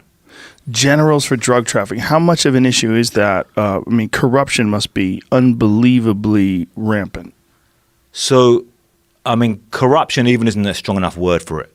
Sometimes I call it state capture. I mean, so this is the real beginning, and this has been a whole crazy 18 years of covering this stuff. I mean, this was just the very beginning back then. I've seen a whole lot of very crazy stuff in that time. But like, just to get a sense of how bad the corruption is, or what it really means on the ground level there. Like, there's policemen. Like, you interview policemen, you get to know the policemen in a certain town, certain city. And it's hard to know, or military guys or politicians, and you want to believe these are good people. You want to believe there's good policemen out there who really want to stop crime. So there was one policeman. His nickname was Tyson, like Mike Tyson. His nickname was Tyson because he was a well-built bloke, well-built guy. And he was friendly with the press, a guy from Michoacan, friendly with the press. And then it came out that he was actually a drug cartel member, a ranking member in the drug cartel. And he actually confessed. They used to have a thing where the police, the federal police, when they got him to confess on camera. And he confessed not only was he turning a blind eye, not only was he carrying out murders, he was training the young kids how to decapitate people, how to cut people up. And he was explaining in graphic detail how he'd how they managed to cut limbs off, how he gets young people to train them to cut limbs off, to get them to lose their fear. So that's the level of corruption. That could be a policeman you're dealing with, and that's really who they are. So that's one of the crazy things about the corruption down there. Did you have any hesitancy in getting involved in narco journalism knowing this? I mean, I would imagine that's one of the most dangerous avenues to pursue in journalism. So this was little by little I got involved in covering this. So like going back to 2000, this hadn't happened. This war hadn't happened. It was still like a crime issue at that moment. So I began to cover these things, and then around 2004, I got a job for the Houston Chronicle out of Houston, Texas. I was a stringer covering Mexico for them.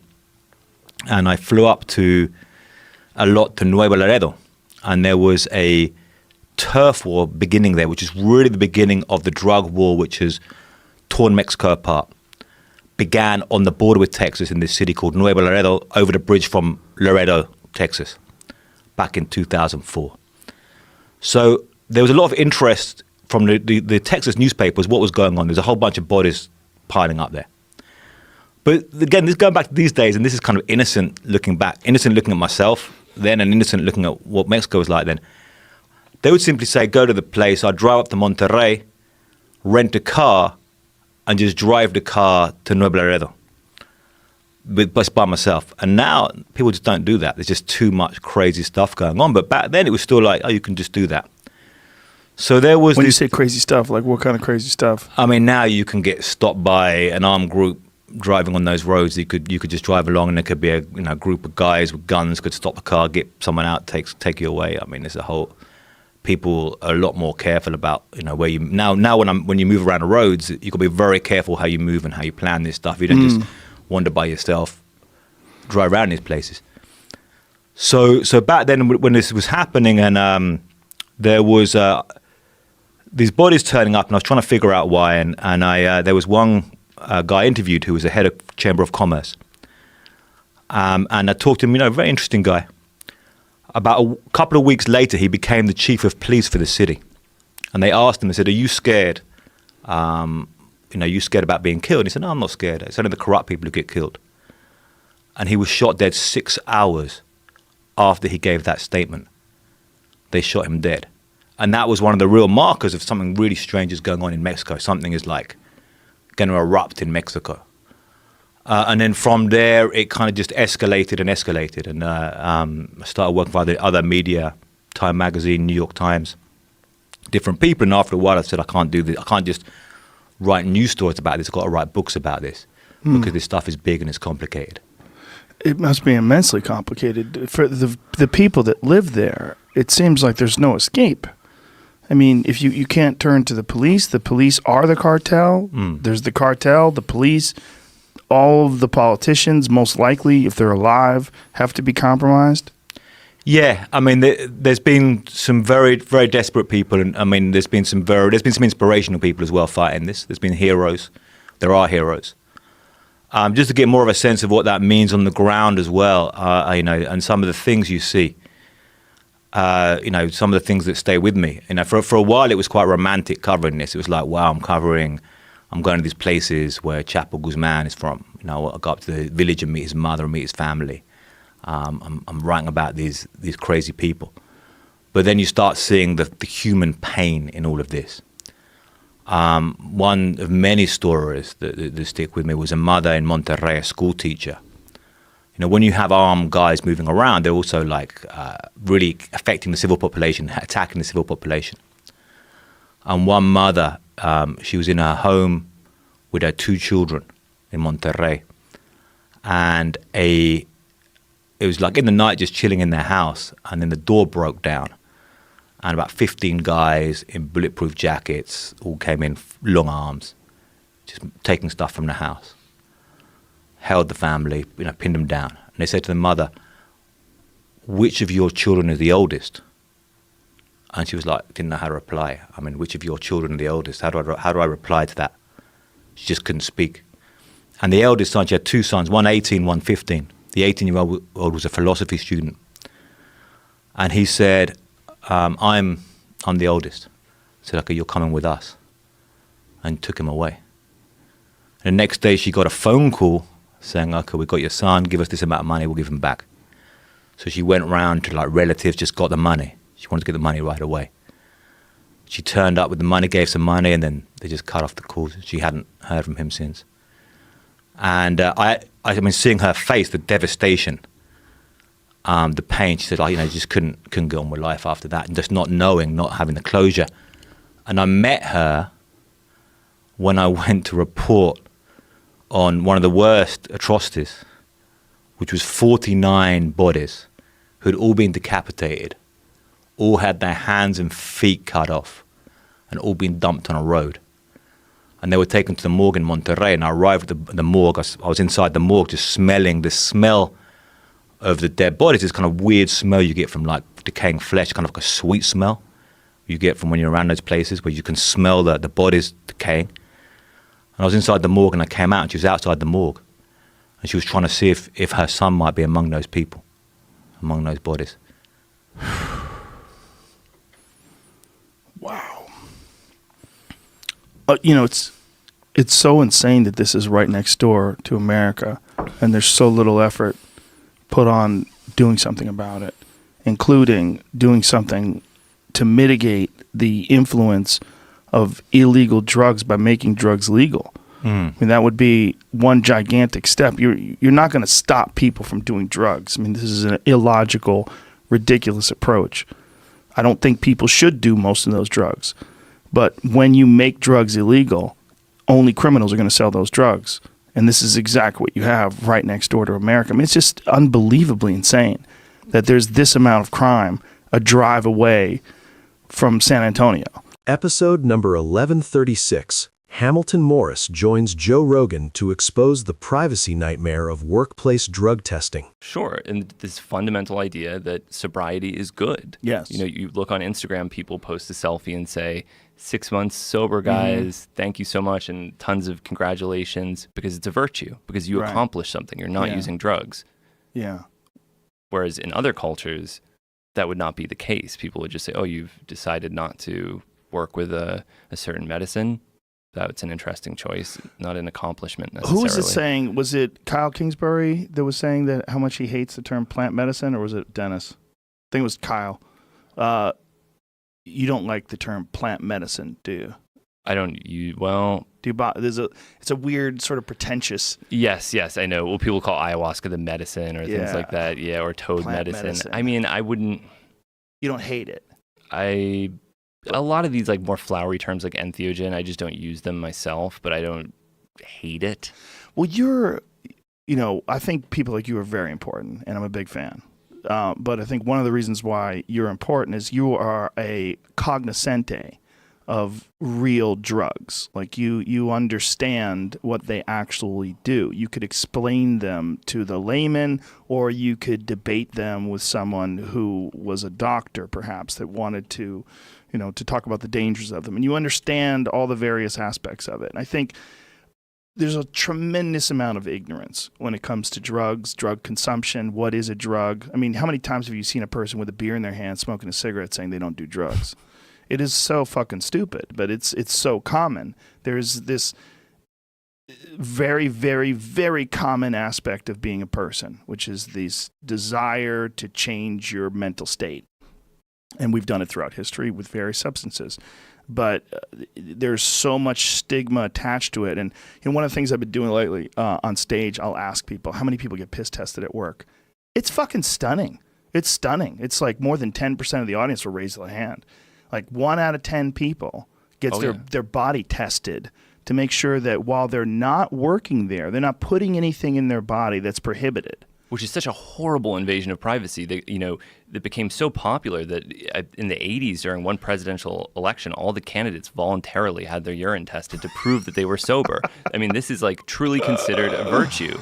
And it's immensely invasive. I say this as someone who's analyzed my own urine in a laboratory before, and it's like a strange portal into your own life that you're showing to a stranger. Everything that you've consumed is then apparent there. Yeah. And it's a huge invasion of privacy that we've just decided is acceptable, and you have to be very careful about these things. Yeah.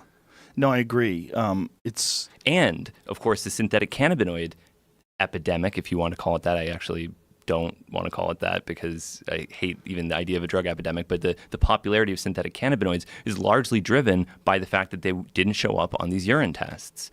So initially it was in the military, then it was people who were on parole or probation, people who were living hard lives, wanted to get high, couldn't get high. This was a way that they could do it. And so they've incentivized people that just wanted to smoke weed using completely untested synthetic cannabinoids instead as a direct result of these urine tests. Well, it's also just a complete misunderstanding when it comes to the actual effects and how long they last. You're not even testing a person's conscious state. You're testing whether or not a person has altered their state of consciousness outside of their working time. It's not like you show up and they could scan your hand and realize that you're high on marijuana right now. That's not what they're doing. What they're doing is they're testing you for something that could linger in your body for weeks after these psychoactive effects have long since gone. Oh, yeah, or even be the result of passive exposure. There was a great scientific article that came out a couple of years ago where they found that just passive exposure to cannabis smoke contaminates your hair with THC, so that all these people who had hair tests who actually had not smoked cannabis, but it sounds like an excuse. I was just in the room, someone else was doing it. Just being in contact with someone who'd smoked cannabis could then deposit THC in your hair and cause you to test positive. So these tests aren't even necessarily reliable. This is the same problem. There was a kind of trend a little while ago, I don't know if you saw about this, where people would get their urine tested to quantify the levels of neurotransmitter metabolites in their urine, and this was supposed to be like a fingerprint of your mood. So they'd quantify the level of serotonin, dopamine, GABA, whatever, and then they'd say, oh, you're a little low on serotonin, you're pretty depressed, actually, you need to supplement with some 5-HTP or something like that. It's a very reductive way of thinking about consciousness. But the main issue is that you're not testing in your brain, you're testing your urine, and a lot of these neurotransmitters are biosynthesized in the periphery. So just because you have these neurotransmitters in your urine doesn't mean they were ever in your brain. It doesn't say anything about anything. So it's so juvenile in a way. It's just it's such a piss poor way of maintaining order, checking people's consciousness, and what you should do is judge people based on their productivity. If I have some guy and he shows up for work and he kicks ass every day, I'm like, dude, what's your secret? He's like, I get high before work. It's great. I feel good, having a good time at work. Zippity doo dah, zippity day. I'm putting everything in order, and it just feels good. Like, keep doing what you're doing. In episode 2089, Joe Rogan and Joey Diaz dive into wild drug stories, panic attacks, and survival. And I've noticed an improvement. Like, I don't need reading glasses as much if I'm reading things on my phone. I can read some things that I just was not going to be able to read. And more importantly, it's not getting worse. Because, it was kind of every 6 months, 8 months or so, I'd notice, my eyes are worse. This is terrible. After 46, it seemed like. Somewhere around 46, it was like it dropped off a cliff. And you did the right thing because you didn't submit to these. My mistake was to submit to these when I was 43, 44. By 44, I could see I was having problems already. And I submitted to these. And this is worse for you. That's why I used to tell you, glasses. Don't put the glasses on. Hold on. Yeah. You make your eyes muscle, that thing. It's like when you wear fucking hearing aids. Mm-hmm. Your hearing gets lost. Well, they say with vision, the problem is we're looking at things that are real close up all the time. And your eyes are supposed to do a bunch of different things. They're supposed to look at stuff in the distance, supposed to look at things up close. And if you don't look at things in the distance all the time, you lose that ability. Well, I'm going to be as honest as I can with you. I'm not trying to be cute here. Okay. I lost my eyesight when I stopped doing coke. Because when I was doing coke, my eyesight was on point, Jack. I could see a light from fucking 2 miles away. That light's green. We got to make it. Once I stopped doing coke, my eyesight went right into the fucking shitter. So when I was snorting, I had 20/20 vision. I could see coke rocks and the carpet and shit. Now I can't see shit if there's a coke rock on the fucking floor. So I guess it's blood flow. If you think about it, blood flow to the brain. I mean, doesn't coke give you like a crazy amount of blood flow to your brain? I mean, it must. It's a stimulant, I have no right? idea. I have no idea where the blood goes. Joey, thank God I never got into that. No. Thank God I never got into that. And especially now. Like now I see these people that are snorting anything. Yeah. To snort anything today, you got to be fucking crazy. Yeah, you could die. Heroin, these people who put the fucking test. Like if you go to a bar in New York, they have tests. Yeah.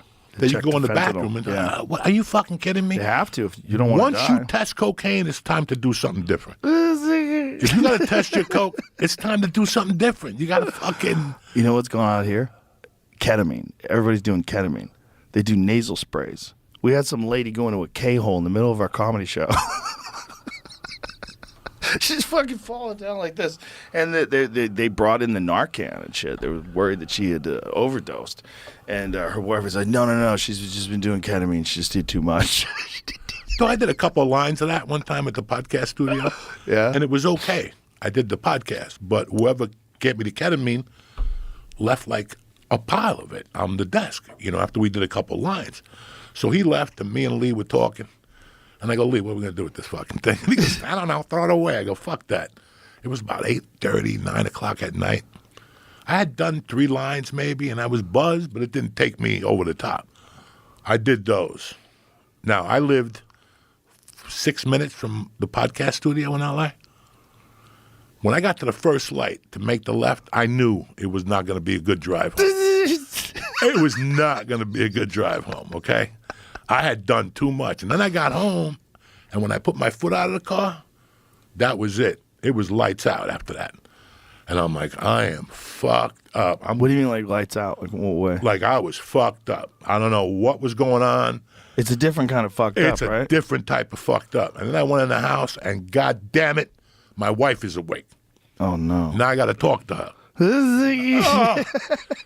So I ran in my office, and I'm in there 15 minutes getting higher and higher. Oh, no. And shit, my body's feeling weird. And I go, I better go out there before she comes in here. Right.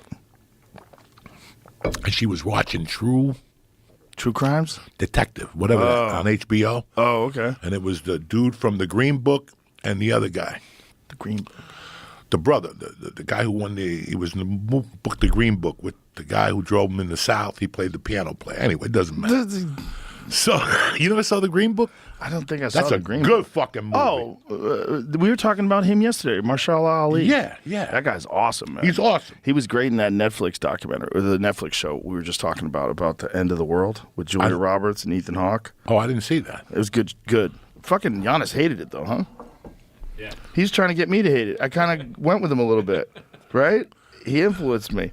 I was like, yeah, there were some parts I didn't like. Yeah, you didn't like the animals. The CG animals. Get picky. Yeah, bunch of CGI animals staring at people. I'm like, come on. No. You don't need to do this to me. No, but I looked at him, and while I was watching TV, his head kept getting bigger. And I'm like, I couldn't take it. I'm sitting there. I got no T-shirt on. I'm sweating profusely. She's kind of looking at me. I'm kind of looking at her. Your wife is a fucking angel. And finally, she really is. I couldn't take it no more. I couldn't take it no more. I go, what the hell's going on here? And she's like, what? I'll change it. She didn't know. I told her the next morning. I said, let me tell you something. When I came last night, I was not doing too good. People think that you fuck around. Like when I was living in L.A., people think like you fuck around and you don't have everybody always thinks like I just got high and had no fucking consequences. I just never told you about what I dealt with. One night I ate mushrooms and I went home and the fucking mushrooms hit. I didn't know. I ate like 3 little fucking things at the office. The mushrooms hit. And that's the day The Exorcist came on. And I had to watch it. And I'm like, what the? And I finally ran into the room and put the blankets over my head. It was too fucking real. Like I have horrible high stories. I just don't repeat them because, Bro, people won't believe them. I remember when we were on a plane once and you were eating Stars of Death, and we were like almost at New York, and it was like an hour before the plane landed. Joe Rogan, I almost fucking lost it. I was having a panic attack. It was getting bad. It was getting bad. And then you go, but I'm back. And then you pop 2 more. I'm like, how did you just fucking do that? You just had a panic attack almost. For 3 years I cried about this anxiety. I can't take it. Yeah. I don't do edibles now. Is that what it is? Monday nights. So was it edibles that was giving you the anxiety? You said it yourself. Yeah. You can't live on a 2,000 milligrams a goddamn day. Something's got to fall apart eventually. Yeah. That was kicking it up, and then anytime I would get above 200 milligrams, the whole world was just like very slippery, very slippery. It was like, this is like, I could see how edibles could get someone to legitimately lose their mind. That's why when I was talking to Alex Berenson, he wrote that book, Tell Your Children. It's all about schizophrenia and about how there are people that get introduced to high doses of marijuana and it induces schizophrenia. We know people. We both know a couple of people that have had that happen to. I'm like, this is real. I think marijuana is very beneficial in low to moderate doses. Well, you get above certain doses with certain psychologies, certain people, certain times of their life, certain things they're going through. You never know. You could fucking crack. You never know. You could. And I can tell you that's the truth. Yeah. That's the truth. Because at times, It gets, marijuana at the high doses is not what people think it is. It gets to that very psychedelic place where it's like, this might as well be acid. Like the real high doses. There was some time where Eddie Bravo had these THC pills. One of his students had made his own pills, had like turned keef into pills. I forget how many we took, but I was talking to this one dude and like I might as well have been in another dimension. Like my relationship to reality was very slippery. I was like, if I was losing my mind right now, if I wasn't in a good place in my life, life is falling apart. Maybe you're, getting fired. Your house is repossessed, going through a divorce. Maybe you have cancer. Who knows? Whatever it is. And then you get that dose. It could send you over the top. In episode 1861, Dave Mustaine reveals rock's dark past, drugs, bad managers, and surviving the industry's chaos. I know that the music business was way, way different than it is now. It's so different. I don't know if those two things are related, but yeah, I'm sure the peace movement, it probably saw a lot of wild shit. Well, he's a musician, right? Yeah. And the music business is what you survive in. And for example, Elvis, the way that his life ended and the way that the music business was back then, it was, throw drugs at the problem, throw sex and money at the problem. And I don't know that had he had modern management, or even if he was with somebody who like a handler, that would say, hey, it's probably not a good idea for you to say that.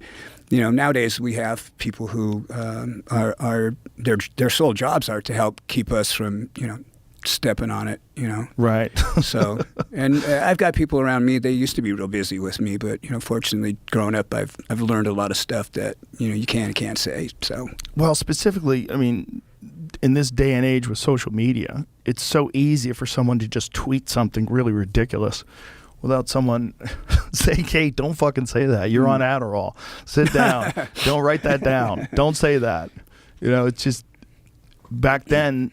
Do you think that the drug and alcohol thing is the same today in music?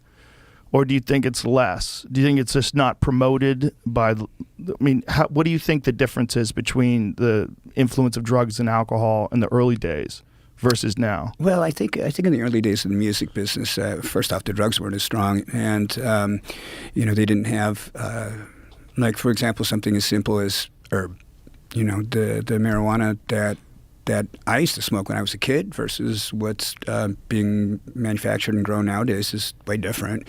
And I think that the stigmatism for people about smoking is less. And I think that there's a lot of other things that people use out on the road to cope with things that could be dealt with good management, good support system, and most importantly, having somebody who's going to tell you the truth. I'm a grown up. I'm a big boy. So when I have stuff happen in my career, and it could have been avoided, or somebody didn't tell me and I find out later, that sucks. And for a lot of people, when that stuff happens, they respond in a negative way with either self-sabotage or they medicate themselves. And I remember back when I was drinking, there was a thing someone said at one of those meetings, and I thought it was kind of clever. The guy said, I drank when my team won, and I drank when my team lost, and I drank when my team played, and I drank when my team was in the off season. And I thought,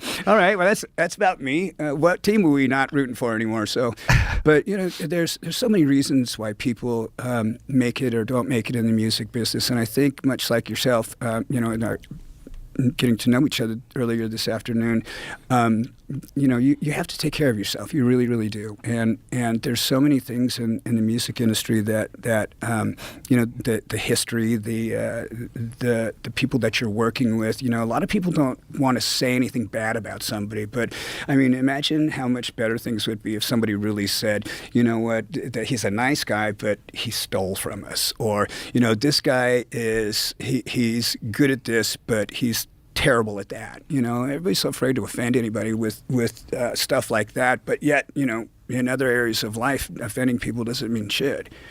So we've had some times where we've had some people on our crew and tours that we've been on. The last tour we were on, not my band, but another band, their bus drove right up to the Canadian border, and the driver got out and left them all sitting there.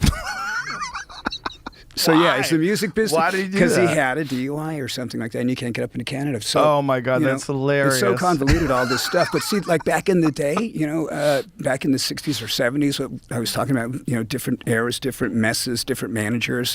Managers used to manage the mess. They don't manage the mess anymore. They don't want to tolerate that shit because there's always somebody around the corner that's ready to work harder than you. It's like that motivational thing that Arnold said a long time. Somebody's out there getting stronger, running farther, all that stuff. I love those motivational tapes. Yeah, well, someone is out there doing it. And if you do fuck up and you want to just take Xanax all day and do coke and you don't write new music, someone's going to come along. They are. And unfortunately, everybody isn't that a part of like the whole rock and roll mystique? A part of the whole mystique was the guy who did crazy drugs, was kind of half out of it, but would go on stage and be brilliant. Sometimes, that's Keith Moon, that worked for Keith. But I think that's, a player like Keith is so all over the place. He doesn't have a song with a pattern, so it's just go out there and just hit everything.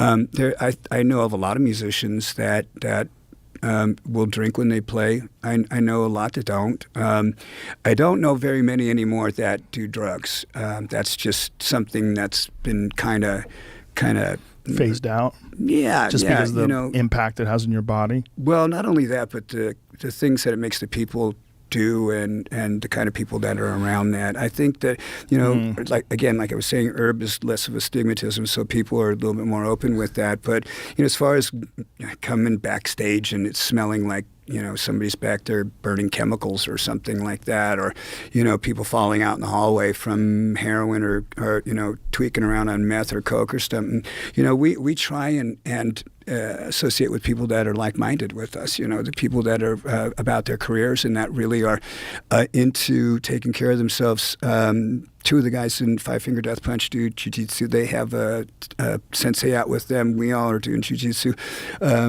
When we were out with Trivium, the singer for that band does jiu-jitsu. So we try and hang out with bands that are really health-centric, that are really, really looking into, and not just from here down, but here up too.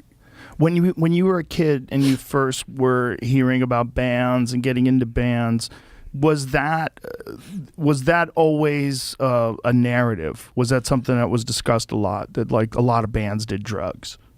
I don't think it was, because it wasn't something we were preoccupied with. We were, at the time when I first started playing around by myself with other little small time outfits and stuff like that.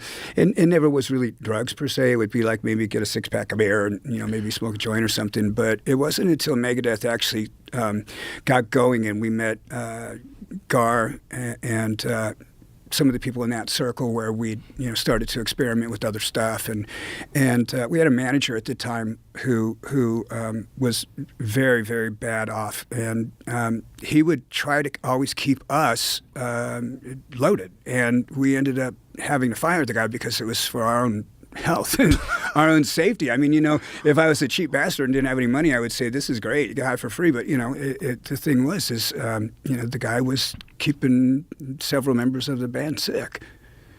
Yeah, there's guys that do that. There are guys that do that. And there's guys that'll do that just to sort of corral you and keep control of you. I've seen managers do that. The Brian Wilson story was a great story, too.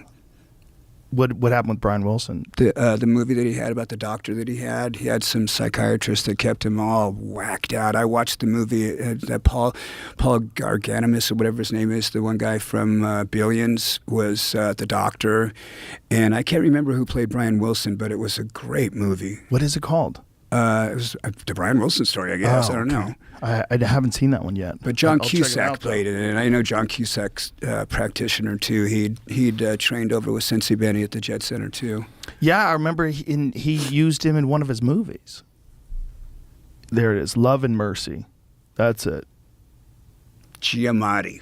Paul Giamatti. Yeah. Oh yeah, the guy from the Howard Stern movie too. Now, that guy's awesome. Yeah, that that's that whole thing with psychiatrists or doctors or whether it's a manager or someone that you have that can get you drugs and that keeps you on them. That's a long-standing story. That's been going on a long time, especially like with really talented people. A lot of times that person they can benefit financially from controlling them. So they get a hold of that. They go, look, I'm just going to babysit you, keep you on drugs, and then suck money out of you. And then there's a lot of those guys that wind up keeping these incompetent managers for years longer than they should because the guy gets them drugs too. Right. Because the guy gets them girls, he gets them drugs, he sets up parties, he does all the stuff that doesn't help the band and doesn't help their music, but it helps keep him around. In the picture. Yeah.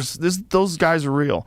I've met those guys in comedy too. They exist. And it's it's always been a long-standing story in comedy. With Sam Kinison was into coke, and Richard Pryor famously had a problem. But you only hear about those kind of people when they make the news. When something happened. So I was always wondering, like back in your day when you first started, like was that a trope? Was that something that was discussed a lot with rock stars? To not be in the news? No, the drug thing. Because it seems like so many guys from your era were doing drugs. Yeah, they were. Well, I'll give you a scenario. When we got signed to Capitol, we went up into the tower. We went into one of the little rooms there, and the guy slid his desk open, and there were lines everywhere. So, yeah, they gave us a box of Nike shoes and all the blow you could eat. Wow. That's crazy. Yeah. When I was a kid and I worked at a comedy club, they offered me coke or money. Or a combination of both. You get paid in cash or coke. I was like, this is crazy. I heard about a band with a frontman that I really respected that wanted to be paid in crack, and I just thought, you know what, I've lost all respect for you now. Well, maybe he knew he could get it at a good price and sell it on the road. Yeah, you never know. It's hard to get good crack. Yeah, there's a lot of people that get like really lost on drugs. But that's why I'm always happy to speak with a person like yourself that's had your problems and put them aside and bounced back. Yeah. And got healthy and is open about it. I think it's so important for guys to hear. And also that it's a trap too. That you get sucked up into that trap. You can be a good person, a solid person who's got confidence. You can accomplish things, but you can get still sucked in that trap. Yeah, you can.